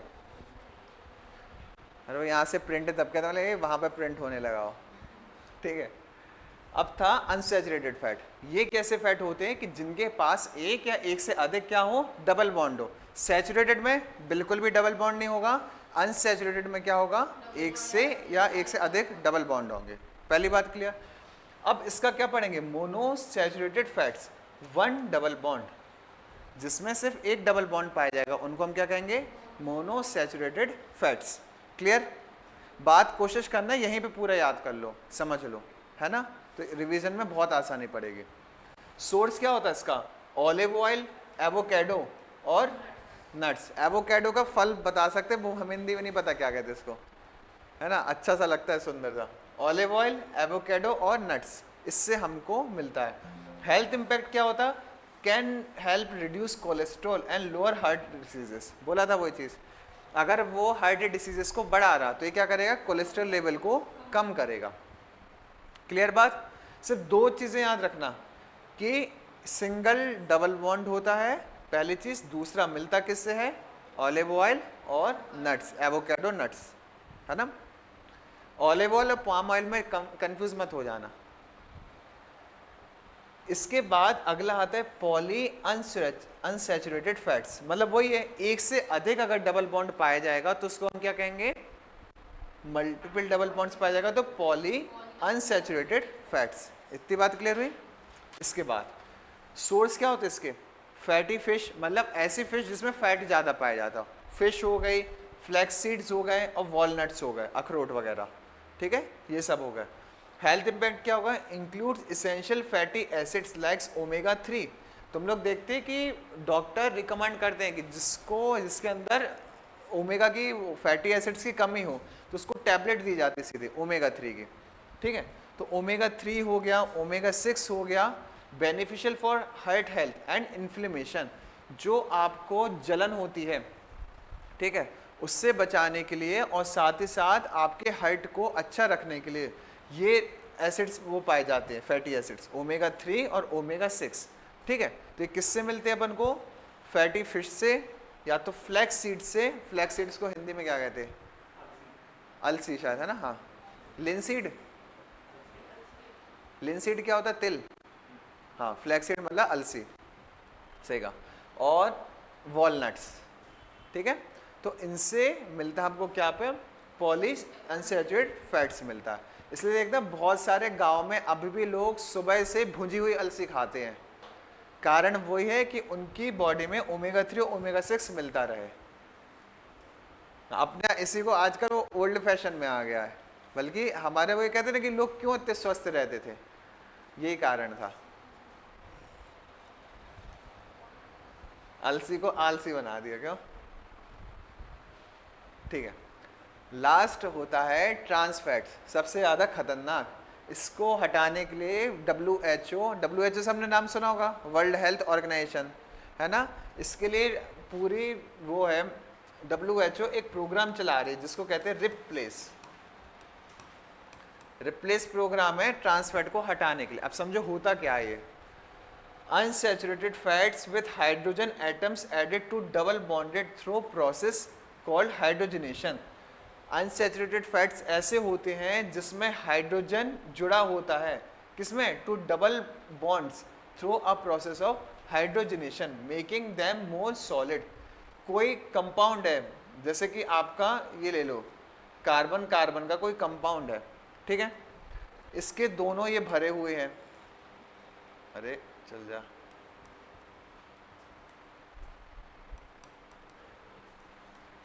ये बन गया C2H4, है ना, ये अपना एक कंपाउंड है। अब लेकिन हाइड्रोजनेशन प्रोसेस से इसमें और हाइड्रोजन को ऐड किया जाता है, तो इसको हम क्या कहते हैं, ट्रांस फैट्स। ऐसा कोई भी कार्बन का कंपाउंड जिसमें हाइड्रोजनेशन प्रोसेस के द्वारा और हाइड्रोजन के एटम्स को ऐड किया जाएगा, वो क्या कहलाएंगे, सब ट्रांस फैट्स कहलाएंगे। समझो हम क्या कह गए, ऐसे सभी फैट्स जिसमें हाइड्रोजन एटम को ऐड किया जाएगा, किस में ऐड किया जाएगा, to double bonds, double bond में ऐड किया जाएगा एक्स्ट्रा को through a process of hydrogenation, ठीक है। क्यों किया जाता, for making them more solid, कि वो ज़्यादा सॉलिड बन पाए, ठीक है। तो ये प्रोसेस होती है आपकी किसकी, ट्रांस फैट की। अधिकतर बनती किससे, प्रोसेस्ड फूड, बेक्ड गुड्स, जो खाना हम लोग ये बेक्ड वाला खाते हैं ना, प्रोसेस्ड, ये सब पिज्ज़ा पेटीज वगैरह सब इसी में आते हैं, ट्रांस फैट में, चॉकलेट इवन, सब क्या आएंगे, ट्रांस फैट के अंदर आएंगे।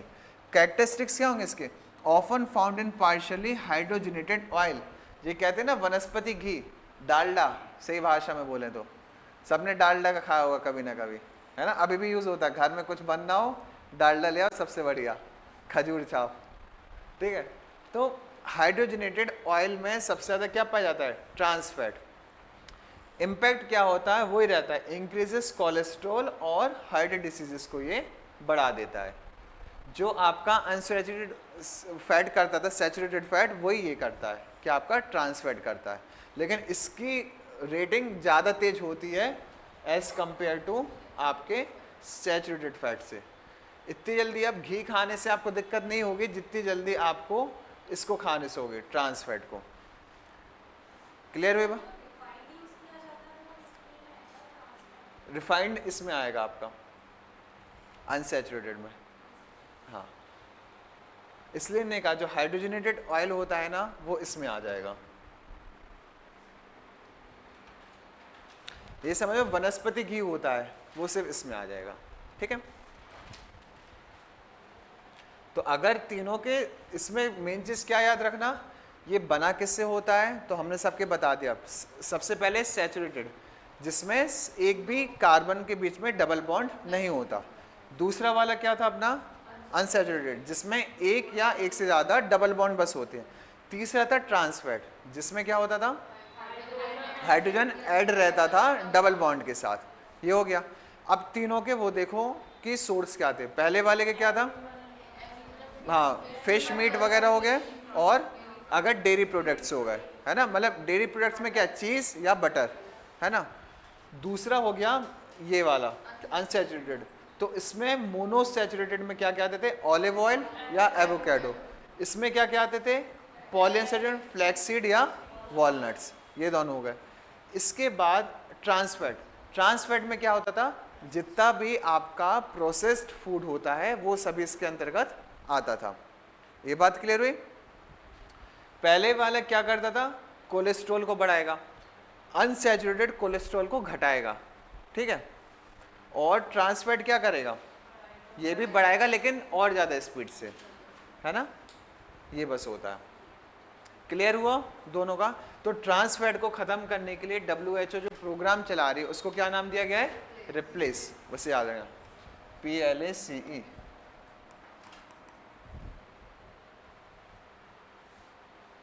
अब देखो कि फैट ज़रूरी भी है बॉडी के लिए। क्यों ज़रूरी है? फैट क्या काम करता है? Act as a energy storage. Fat store energy efficiently and provide a long term energy reserve. Fat अपनी बॉडी में रहता है तो जो अपनी एनर्जी बनती है वो कहाँ पे जाके स्टोर होगी? फैट में। और जिसकी बॉडी में फैट नहीं होगा, एनर्जी बनी को तुरंत निकल जाएगी, डाइजेस्ट हो जाएगी, वो पचा ही नहीं पाएगा इस कारण। ठीक है, तो पहला काम कैसा करेगी? Act as a energy storage.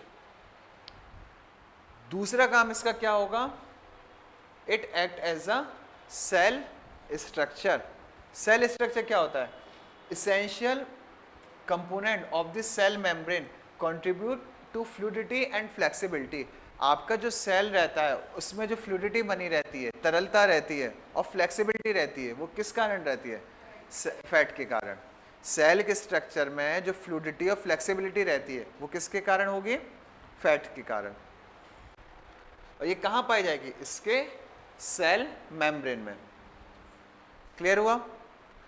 तीसरा है इंसुलेशन एंड प्रोटेक्शन। बहुत ही मेन काम है फैट का। क्या लिखा है? Insulation and protection. Provides insulation against temperature extremes and cushioning for organs.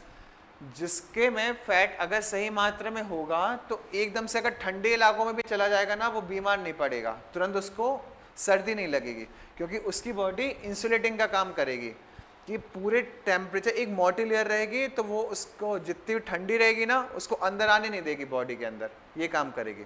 और दूसरा क्या है? प्रोटेक्शन। ठीक है, कोई पतला इंसान अगर एकदम से गिर जाए रोड पे तो उसको ज़्यादा चांसेस रहेगी कि उसको फ्रैक्चर हो जाएगा।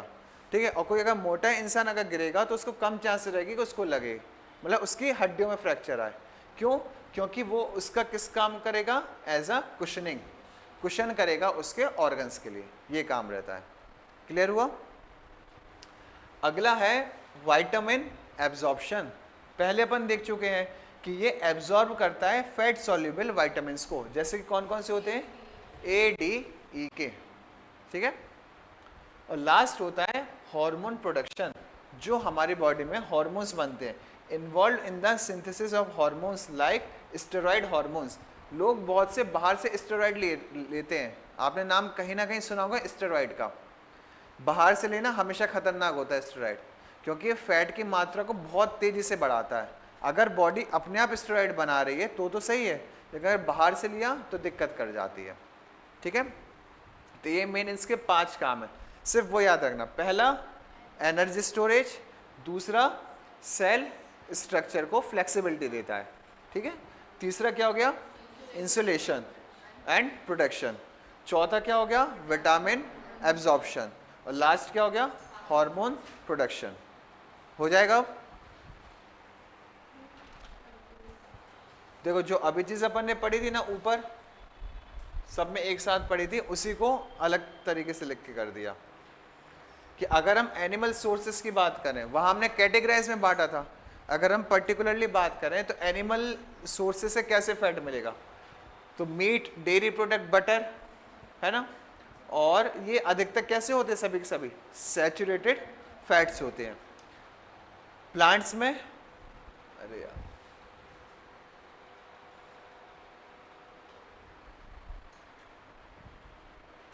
प्लांट्स में क्या आ जाएगा, ऑलिव ऑयल, नट्स वगैरह, वही वाला कैटेगराइजेशन याद रखना जो हमने ऊपर पढ़ा था।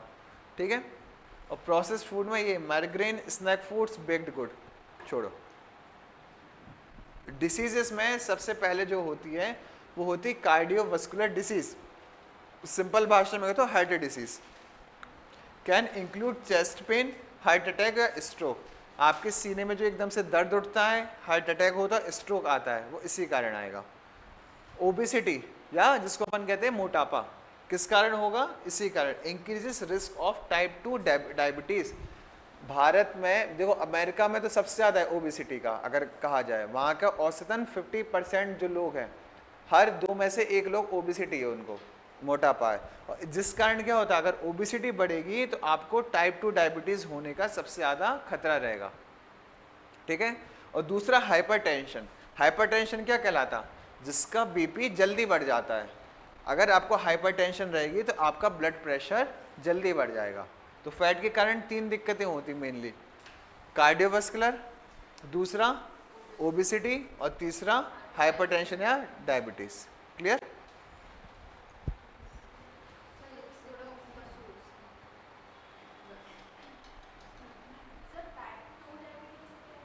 दो प्रकार की डायबिटीज होती है, टाइप 1 और टाइप 2। एक होती है टाइप 1 में होती है इंसिपिडियस डायबिटीज, इंसिपिडियस, और दूसरी होती है टाइप 2 डायबिटीज मेलिटस। एक में मतलब सिंपल भाषा में बस अपन ये ऐसे समझ लो तुम लोग कि एक में रहता है, एक में कीटोन का प्रोडक्शन रहता है और दूसरे में शुगर प्रोडक्शन रहता है। ठीक है, ऐसे समझ लो, एक डायबिटीज़ होगी, एक को प्यास बहुत ज़्यादा लगेगी, पानी पिएगा तुरंत उसका निकल भी जाएगा पानी, लेकिन प्यास नहीं बुझेगी। और दूसरे वाले में अगर उसने हल्का सा भी शुगर खा लिया तो उसका क्या होगा, एकदम से बीपी हाई हो जाएगा, ये हो जाती है। तो टाइप 2 में यही होता है, हल्की सी भी आपने शुगर इनटेक कर ली, आपका बीपी बहुत ज़्यादा बढ़ जाएगा। और बीपी बढ़ने का मतलब क्या, ब्लड बहुत तेज़ी से फ्लो होगा, बॉडी को कंट्रोल नहीं कर पाएगी, और अगर बॉडी ने कंट्रोल नहीं किया आपको हार्ट अटैक आ जाएगा तुरंत। तो आज के टाइम में सबसे ज़्यादा खतरनाक स्लो पॉइजन कहा जाता है, इसी को कहा जाता है। मतलब मीठा कम से कम खाना चाहिए। जो वैसे क्यों कहा जाता कि एक तो ये कहा जाता है कि दूध अगर बिना शुगर मिला पियो सबसे बेस्ट होता है। आप मिल्क में बिल्कुल भी शुगर नहीं, क्योंकि उसमें पहले से शुगर होती है। कौन सी होती है, लैक्टोज, है ना। लेकिन हम लोग को आदत पड़ गई बचपन से कि ज़्यादा मीठा पीना है, तो शुगर अच्छी ज़्यादा डाल के, शुगर के साथ अब ये भी डालते हैं बॉर्नवीटा वगैरह, तो और मीठी हो जाती है।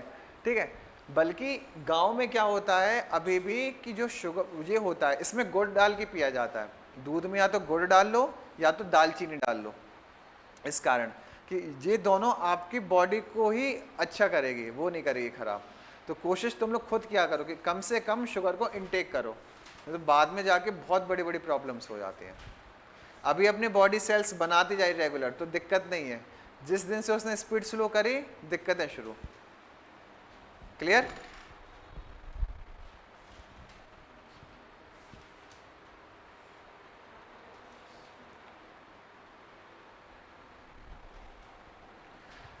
तीसरा है कि चौथा है ना, फोर्थ है विटामिन्स। सबसे अच्छा टॉपिक है ये, क्योंकि इतने सारे विटामिन आएंगे थक जाओगे तुम लोग खुद, लेकिन अच्छे हैं विटामिन। ठीक है, एक बार वहां से वो ले जाना हैंड आउट, ठीक है। क्या क्या विटामिन का काम जो मेनली क्या रहेगा, वो क्या रहेगा कि ऐसे ऑर्गेनिक कंपाउंड होंगे जो इसेंशियल रहेंगे किसमें, हमेशा स्मॉल अमाउंट में। याद रखना, एकमात्र ऐसा न्यूट्रिएंट रहेगा जिसकी आवश्यकता कैसे पड़ेगी, स्मॉल अमाउंट में। तुम लोग वहां से हैंड आउट लेते जाना पूछ के।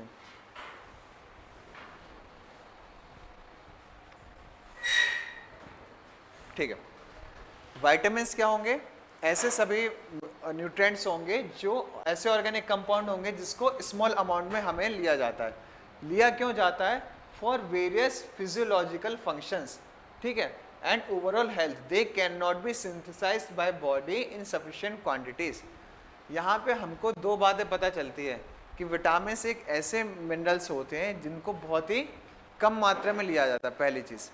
दूसरा क्या होता है इसका कि ये इनका काम ना, ये कभी ग्रोथ में काम आएंगे ना आपको एनर्जी देंगे, लेकिन काम क्या करते हैं, सपोर्टिव रोल निभाते हैं।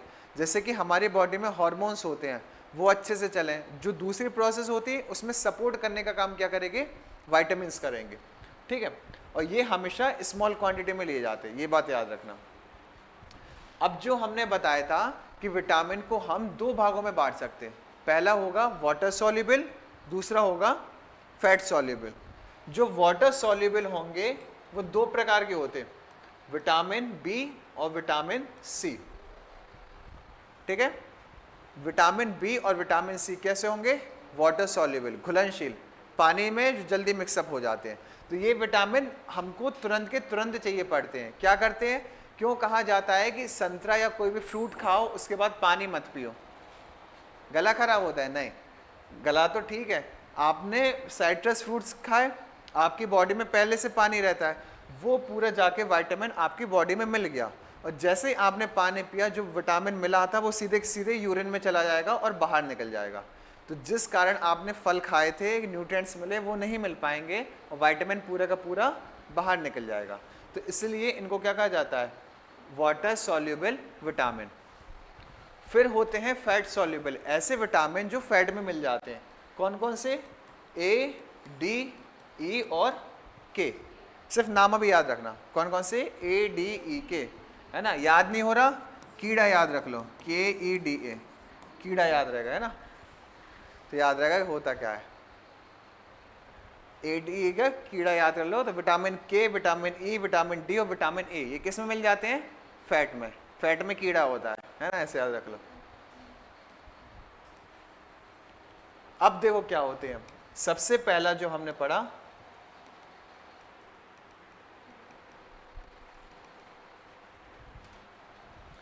Fat soluble vitamins, vitamins that dissolve in fat, oil and are stored in body tissue।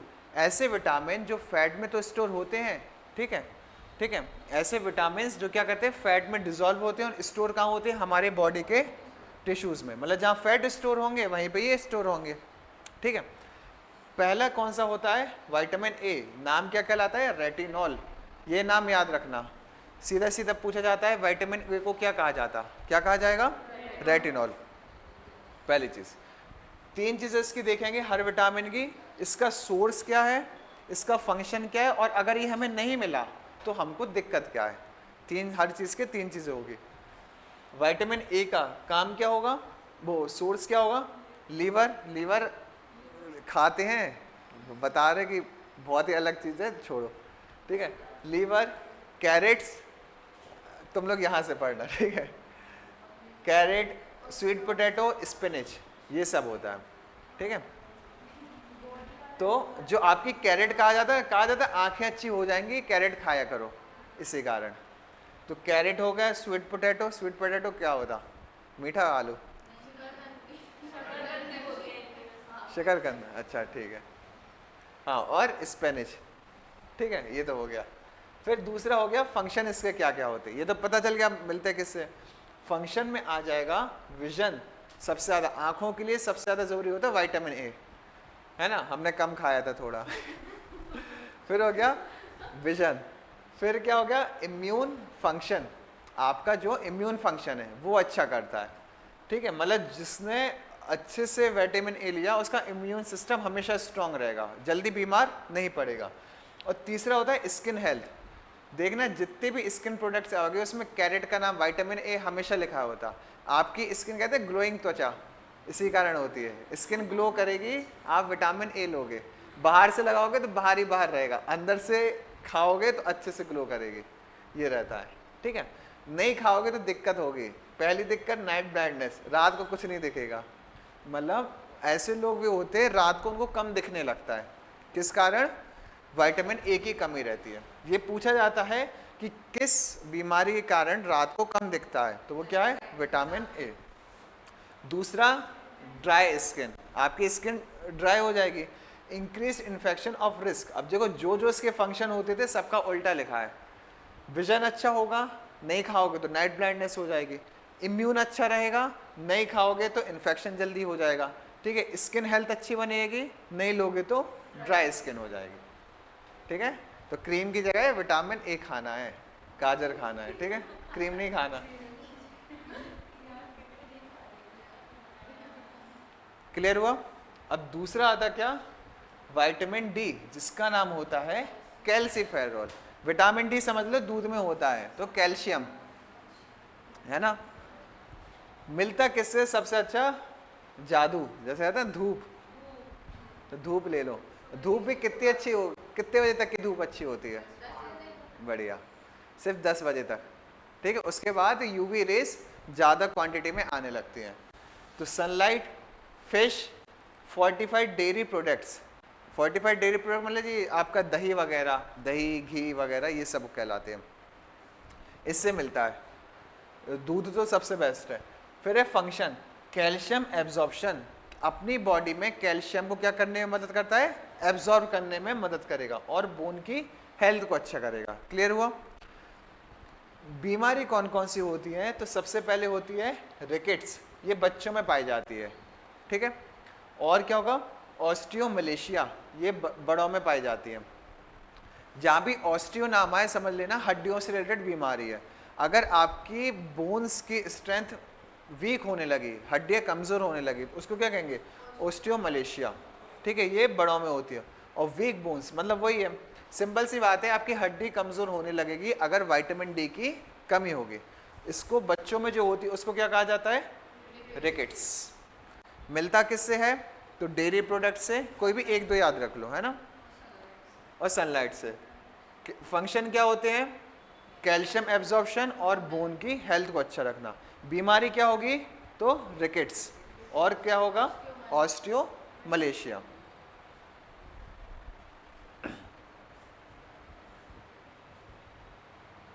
Clear.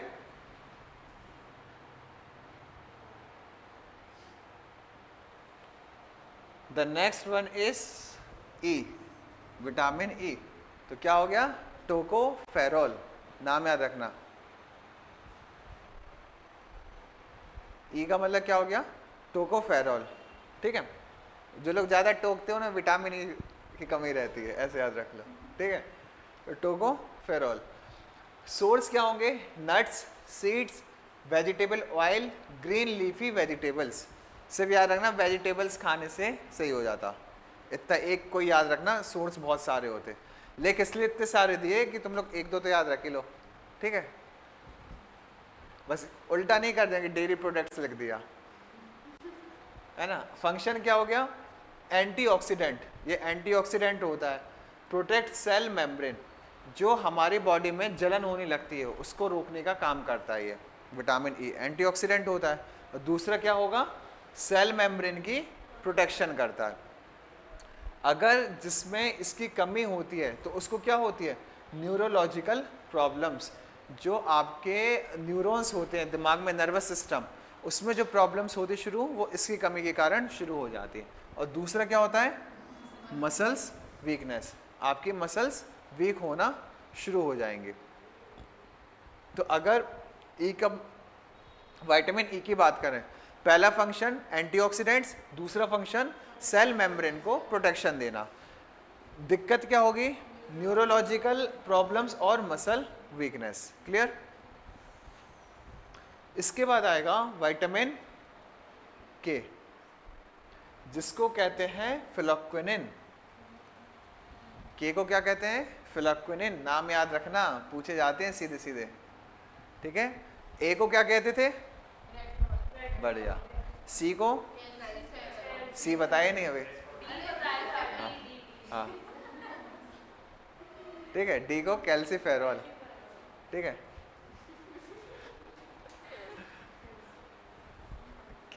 ई को टोकोफेरॉल और के को फिलोक्विनिन। होता है अपन को एक्साइटमेंट इतनी रहती, बोलना है बस। नहीं सही है ना, हमें पूछना डी था, मुंह से सी निकल आया, ठीक है। विटामिन के फिलोक्विनिन मिलता किससे है? लीफी। अभी हो तो जाने दो विटामिन, अभी बी बचे हैं,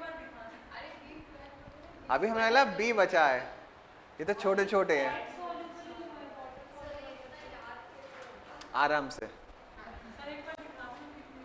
जितना, अभी देखो अगर तुमने प्रोटीन्स पढ़ा नहीं था तब तक तुम लोगों को लगता होगा कि कुछ बस इतना पता है प्रोटीन होता है, टफ है, लेकिन जब पढ़ा तो ये समझ में हाँ टफ तो नहीं है, बस वो चीज़ है कि ये चीज़ है। सिर्फ ये है कि आप इसको 2-3 बार करोगे ना रिवाइज, समझो क्लास में तुम्हारे बैठे सभी के नाम है अलग अलग, सबकी अलग अलग खासियत है ना? सही बोल रहा है, सबकी अलग अलग खासियत है, ये चीज़ है। तो नाम मेन चीज़ क्या होता है? आपको कंसेप्ट समझ में आना, याद करने का काम दिमाग आसानी से कर लेगा। खुद सोचो, हम लोग को जब 2.5 घंटे की मूवी याद हो जाती है, फिर ये तो बहुत ही छोटा टॉपिक है। क्यों हो जाता है? क्योंकि वो कंसेप्ट हमको समझ में आ गया। हमारा काम सिर्फ यहाँ पे इतना है कि आपको ये समझाना कि आखिर इसके अंदर है क्या, ऐसा होता क्यों है। मेमोरी आप लोग की इतनी शार्प सभी की रहती है कि अगर उसको समझ में आ जाए चीज़, वो अपने आप उसको कर लेगा। तो इस पर कभी नहीं शक करना कि मेमोरी, बस समझ में आना चाहिए। हाँ, समझ में जहाँ ना आए वो हमें यहाँ पे बताना, इसकी गारंटी हम ले रहे हैं, याद अपने आप हो जाएगा। उन साइंटिस्ट का सोचो जिन्होंने ढूंढा, ढूंढते नहीं तो कुछ भी खाते रहते तुम लोग, ठीक है। विटामिन के जो होता है वो हमको किससे मिलता है? वेजिटेबल से, पहली चीज है ना। ब्रोकली सबसे मेन होती है, जिसमें ब्रोकली क्या,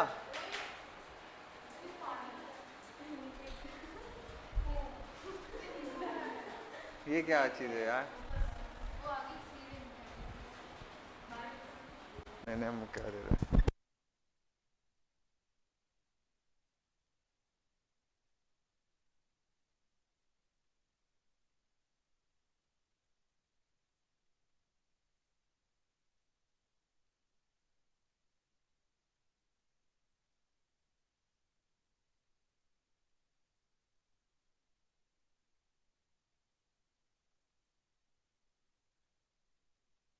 पता नहीं पानी अच्छा हो कि नहीं।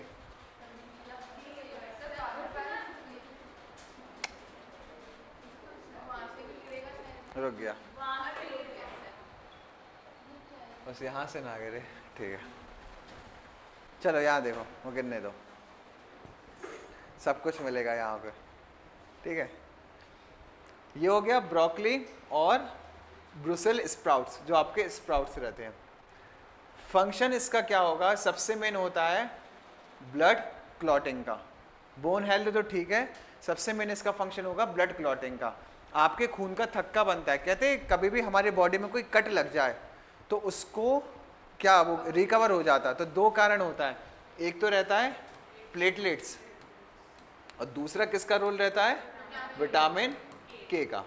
तो विटामिन के का सबसे मेन रोल क्या रहेगा? आपका ब्लड क्लॉटिंग करना। क्लियर?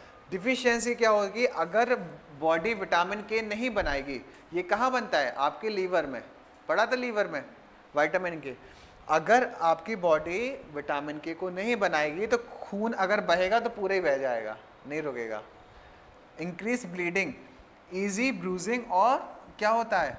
Bone weakness. मतलब सिंपल भाषा में समझ लो कि विटामिन के अगर बॉडी में अलग से फिर डाला जाता है, जिसकी बॉडी में नहीं होता, इसके इस दिक्कत को कहते हैं हीमोफीलिया। नाम याद रखना, क्या कहते हैं? हीमोफीलिया, ऐसी दिक्कत कि अगर किसी के बॉडी में कट लग जाता है तो उसका खून रुकता नहीं है बहुत लंबे समय तक, तो उसको बंद किया जाता है। कहा था हमने, इसको बताया था, ये रॉयल डिसीज़ कहलाती है कि ब्रिटेन का जो शाही घराना है उसको जो डिसीज़ है वो हीमोफीलिया है। उनकी बॉडी में विटामिन के नहीं बनता है, कुछ ऐसे कर्म किए होंगे। क्या इजी ब्रूजिंग मतलब होता है कि आसानी से किसी चीज़ का फ्लूइड हो जाना, जो भी आपकी बॉडी में रहेगा कोई भी डाइल्यूट पदार्थ का आसानी से बॉडी से निकल जाना, वो इजी ब्रूजिंग कहलाता है, जो कि नहीं होना चाहिए, ये हो जाता है। ठीक है, और लास्ट क्या है, बोन वीकनेस। तो इसको छोड़ो, जो इसका सबसे मेन होता है वो ये होता है, सबके एक डिफिशियंसी याद रखना, हमने कहा बहुत सारे रखो लेकिन एक हमेशा याद रखना। जैसे विटामिन ए की क्या थी, नाइट ब्लाइंडनेस, है ना, एक बस याद रखो। विटामिन डी की रिकेट्स, है ना, ऑस्टियोमेलेशिया, एक बस याद रखो, रिकेट्स याद रखो। विटामिन के की क्या हो गई, हीमोफीलिया या इंक्रीज ब्लीडिंग, उसी को कहते हैं, है ना, हीमोफीलिया। क्लियर हो गया, ये हो गए ए डी ई के, और ई की क्या थी, न्यूरोलॉजिकल डिसऑर्डर। देखो तुम लोगों ने इतना सारा याद कर लिया, मतलब वही बता रहे हैं कि बैठेगा दिमाग में, बस कंसेप्ट को समझोगे हो क्यों रहा है।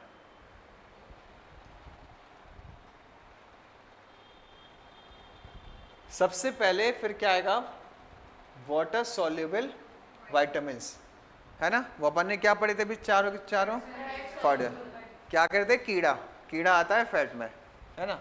तो अब हो गया water soluble vitamin, A D E K, ऐसे पढ़ना। Vitamin that dissolve in water and are not stored in the body, क्या कहा, ऐसे विटामिन जो पानी में घुलनशील होते हैं, बॉडी में कभी स्टोर होते ही नहीं है। Excess amount are excreted in urine, और अगर ये बॉडी में ज़्यादा आ जाए, खूब ज़्यादा फल खा लिए खट्टे, तो क्या होगा कि जो हमारी यूरिन होगी उसके साथ निकल जाएंगे, जो एक्स्ट्रा अमाउंट रहता ये रहता। और बॉडी को रेगुलर चाहिए पड़ते हैं क्योंकि स्टोर नहीं होते अपनी बॉडी में, आए काम किया चले गए, रुकना नहीं है।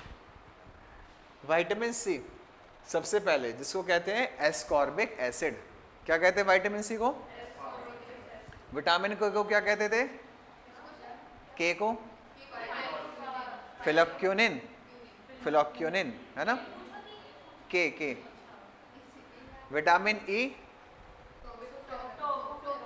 टोकोफेरॉल, है ना। हमने तो ऐसे याद किया था, विटामिन ई मतलब दांत दिखाना, जो कोई दांत दिखाता उसको टोक देते हैं, तो टोकोफेरॉल। ठीक है, विटामिन सी हो गया एस्कॉर्बिक एसिड। मिलता किससे, एस्कॉर्बिक मतलब जो रसीले फल से मिलेगा, तो मतलब क्या, साइट्रस फ्रूट्स जितने भी तुम्हें पता, लेमन, ऑरेंज, जितने भी साइट्रस फ्रूट्स पड़ता, साइट्रस फ्रूट से मिलेगा, स्ट्रॉबेरी से मिलेगा, ये पता नहीं क्या होता, बेल पेपर्स, काली मिर्च होगी, ब्लैक पेपर लिखना था, बेल पेपर लिख दिया, और ब्रोकली,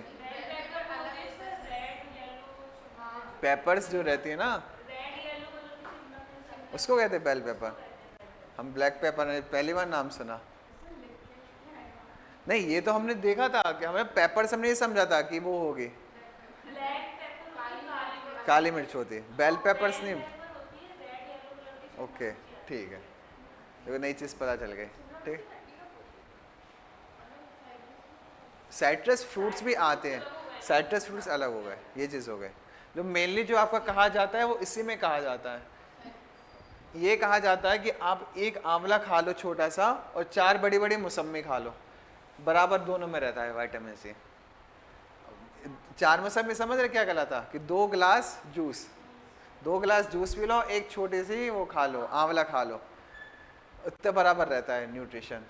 तो छोटा है इसका मतलब ये नहीं कि ऐसे ही कम है, उसमें ज़्यादा हो सकता। ठीक है, ठीक रहता।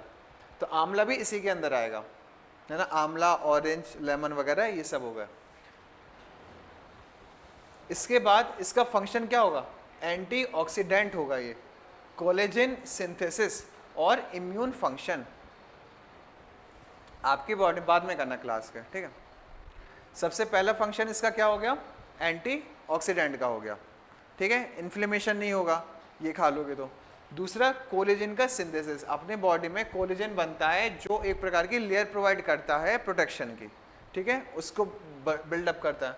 और तीसरा है इम्यून फंक्शन, एक सही मात्रा में इम्यून सिस्टम के लिए इसको लिया जाता है, किसको, साइट्रस फ्रूट्स को, ये बस रहता है। इम्यून सिस्टम किस प्रकार का, क्यों कहा जाता है कि खट्टे फलों को खाना चाहिए, लेकिन किस समय, उनके मौसम के अनुसार, अगर मौसम के अनुसार खाओगे तो गला खराब होगा, ये चीज़ रहता है। दोनों चीज़ों के प्रो एंड कॉन्स रहते हैं, ये बस याद रखना है ना।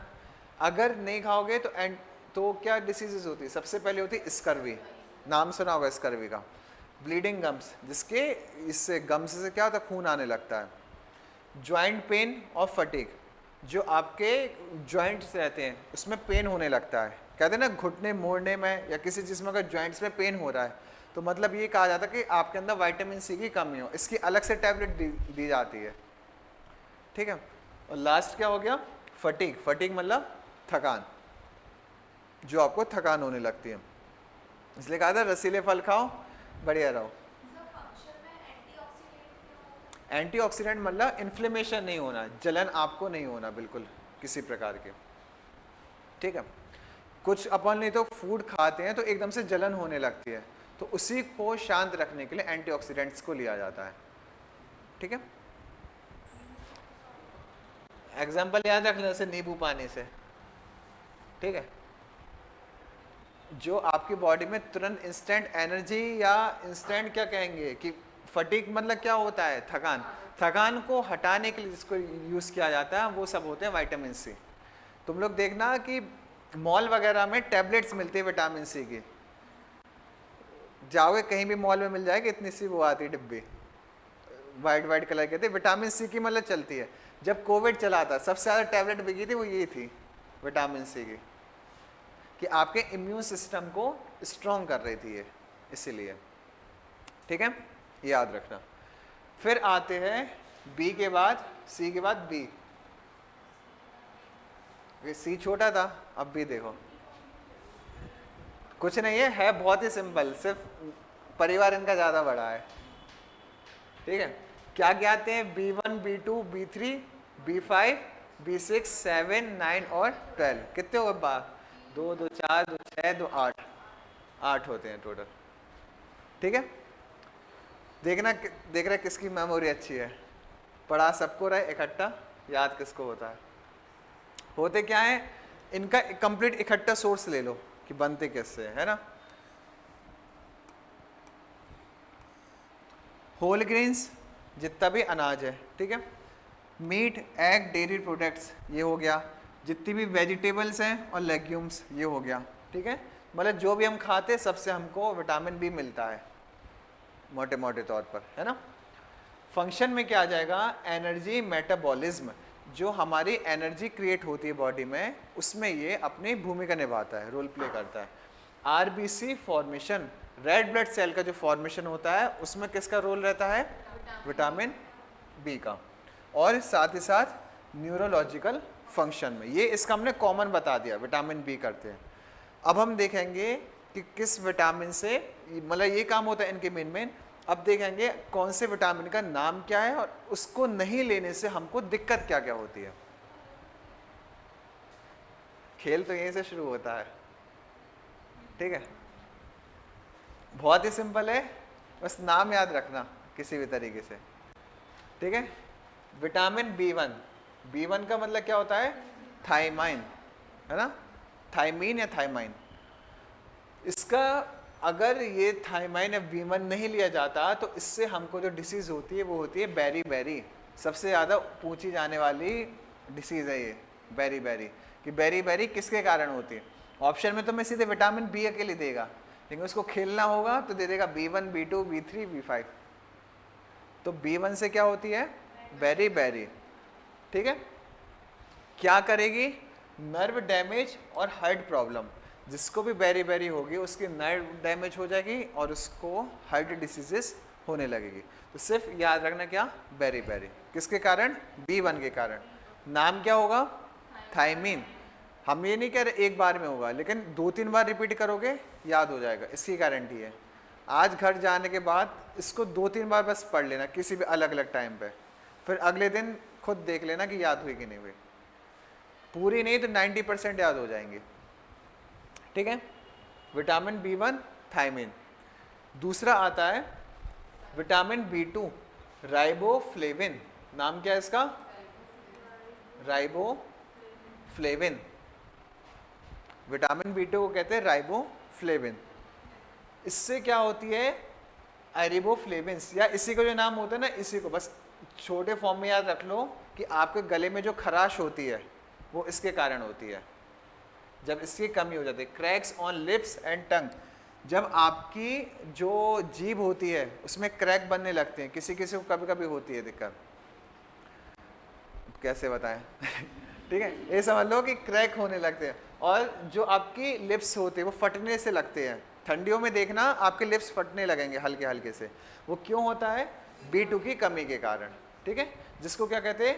एरिबोफ्लेवोनेसिस। ये नाम छोड़ो, बस इतना याद रखना, गले में खराश, खिचखिच, वो ये पढ़ देना ऐड आता, वो याद रखना, ठीक है। किसके कारण? विटामिन D2 के कारण, बस वही याद रखना। विक्स की गोली के लिए आता है विटामिन B2। विक्स की कितनी गोली? 2 गोली, तो राइबोफ्लेविन हो गया याद। तीसरा है विटामिन B3, इसका नाम है नियासिन। नाम थोड़ी सी ट्रिकी है, तो एक एक करके बस याद रखना, ठीक है। B1 को क्या पढ़ लिया? थायमाइन। B2 को राइबोफ्लेविन, और B3 को नियासिन, है ना, नाइसिन या नियासिन। इससे होती जो होती है पेलिग्रा, है ना, पेलिग्रा होती है। इससे क्या होती है? डर्मेटिसिस, डायरिया और डिमेंशिया। ये होती है कि एक तो भूलने की होती है बीमारी, आप भूल जाते हो जल्दी चीज़ें, सभी बच्चों में पाई जाती है, ठीक है। सब डिमेंशिया हो गया, हमें B3 की कमी है, ठीक है। डायरिया की दिक्कत होती है, और साथ साथ डर्मेटिसिस की होती है, आपकी स्किन में रैशेस होने लगते हैं, ये कहलाती है। डर्मा जब भी नाम आए तो समझ लेना स्किन से रिलेटेड बीमारी है कोई ना कोई, ठीक है।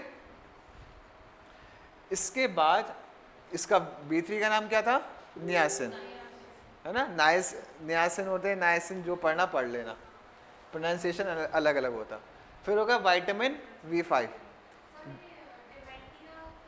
डिमेंशिया, याददाश्त की कमी हो जाती है।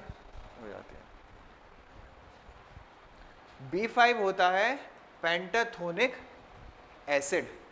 क्या कहलाता है? Pantothenic acid. 5 से मिला होता, 5 मतलब पेंटा, ये आता है ना, तो ऐसा था। B5 मतलब पेंटाथोनिक एसिड, नाम हो जाएगा याद, ठीक है। फटीग इससे सबसे ज़्यादा होती है, और बहुत ही कम होती है वाली डिसीज़, अच्छी वाली डिसीज़ है, कम हो गया आपको, है ना। फटीग होगा, और इरिलेबिलिटी होती है, मतलब एक प्रकार से, इसको कैसे समझाया मैं यार, ठीक है, ये वाला पॉइंट छोड़ो, इसको हम बताएंगे, डायग्राम से समझाएंगे, ठीक है। बस इसका याद रखो कि फटीग जो आपको थकान होगी वो B5 के कारण होता है, नहीं, दूसरी चीज़ है ये, ठीक है। और डायग्राम से हम समझा पाएंगे कि किस प्रकार से, तो हम बता देंगे। फिर है विटामिन B6। B6 क्या कहलाएगा? पायरिडॉक्साइन। याद रखना B4 नहीं होता है ना, बिफोर अलग चीज़ होती है। तो विटामिन B6 क्या होता है? पायरिडॉक्सिन। इससे जो होती है वो होती है आपकी एनीमिया डिसीज। एनीमिया मतलब क्या? आयरन की कमी, है ना। और न्यूरोपैथी, न्यूरोपैथी मतलब जो आपको न्यूरोलॉजिकल डिसऑर्डर होते हैं। तो बस एक ही याद रखना, एनीमिया डिसीज किस कारण होती है ना। सबकी सिर्फ एक एक डिसीज याद रखना, कोई सी भी कर लेना, जो पहले नंबर पे लिखी वो वाली। फिर आता B7 जिसको कहते हैं बायोटिन। B3 को क्या कहते थे? नाइसिन, है ना, B7 को क्या कहते हैं? बायोटिन। क्लियर? बायोटिन होती है, ये भी रेयर होती है, लेकिन क्या होती है स्किन में रैशेस और हेयर लॉस सबसे ज़्यादा। हेयर लॉस जिसको भी होते हैं, वो आता है ना आदिवासी तेल, यही होता है उसमें, क्या होता है? बायोटिन। फिर आता B9, है ना। B9 क्या होता है? फोलेट। इसमें क्या, फॉलिक एसिड भी कहते हैं, फोलेट भी कहते हैं, है ना। Neural tube defects in pregnant women. जो प्रेग्नेंट वुमेन होती हैं उनमें जो न्यूरल ट्यूब जो उनका रहता है उसमें डिफेक्ट आने लगता है, जिसके कारण सीधे सीधे बच्चे की हेल्थ पे असर पड़ता है। ये होता है। क्यों कहा जाता है कि डॉक्टर से हमेशा कंसर्न करना चाहिए जब भी प्रेगनेंसी हो कि आपके अंदर किसी न्यूट्रिएंट्स की कमी तो नहीं पड़ रही। अगर न्यूट्रिएंट्स की कमी होगी डायरेक्टली जो बच्चा होने वाला उसको दिक्कतें होने लगती हैं, ये हो जाती है। ठीक है, तो B9 क्या होता है, न्यूरल ट्यूब डिफेक्ट होने लगते हैं। और B12 क्या होता है, कोबालामाइन, नाम बस याद रखना। ठीक है, ये भी एक प्रकार का क्या होता है, एनीमिया होता है, न्यूरोलॉजिकल डिसीजेस होती है, बस इतना याद रखना। B12 हो गया और B6 हो गया, 6 2 12 ऐसे याद रख लो। ठीक है, दोनों क्या करेगी, एनीमिया फैलाएगी। किसमें, B9 का न्यूरल वो है, अच्छा सॉरी एनीमिया इसका, लेकिन ये ज़्यादा याद रखना, न्यूरल ट्यूब डिफेक्ट्स। मतलब होते हमने कहा ना कि एक चीज़ से कई सारी बीमारी हो सकती है, एक चीज़ की कमी से मेनली क्या हो रही है। ठीक है, तो पहला क्या याद रखना, अधिकतर देखो अब पूछा जाता है, कैसे पूछा जाता है, क्वेश्चंस बता रहे हैं, कोई भी इतना ज़्यादा डिटेल में कभी नहीं पूछेगा B6 से पर्टिकुलर कौन सी बीमारी होती। पूछा आपसे ये जाएगा कि B6 का नाम क्या होता है और विटामिन B से कौन कौन सी बीमारी होती है। आपने कॉमन बीमारी देख ली सबकी, क्वेश्चन सीधे आएगा कि विटामिन B से इनमें से कौन सा डिसऑर्डर होता है। ठीक है, और अगर केमिकल नेम पूछा जाएगा तो वो मिलाने को आता है कि B3 का नाम क्या होता, B6 का क्या नाम होता है। क्लियर हुआ, होना तो चाहिए। ठीक है, हो गया, थक गए हो आज। अब देखो अपने बच्चे क्या क्या है, तो लोग एक छोटी सी झलक दे रहे हैं। कल अपना होना है मिनरल्स, आज ही होना था वो तो। ठीक है, मिनरल्स होना है कि मिनरल्स हम बॉडी, मिनरल्स जैसे कहते हैं ना कि अपन लोग नमक खाते हैं या और चीज़ें खाते हैं, तो वो जो मिनरल्स होते हैं वो अपनी बॉडी में किस प्रकार से प्रभाव करते हैं। हर मिनरल अपनी बॉडी को चाहिए पड़ता, तो यहाँ पे जो 9 सबसे मेन मिनरल है वो हम लोग पढ़ेंगे। इसके बाद जो सबसे अच्छा आता है वो आता है ये आपके एंडोक्राइन सिस्टम, जो कल पढ़ेंगे। ठीक है, ये बताएंगे कि किसके कारण कैसी दिक्कतें होती है और क्यों हम ऐसे रिएक्ट करते हैं।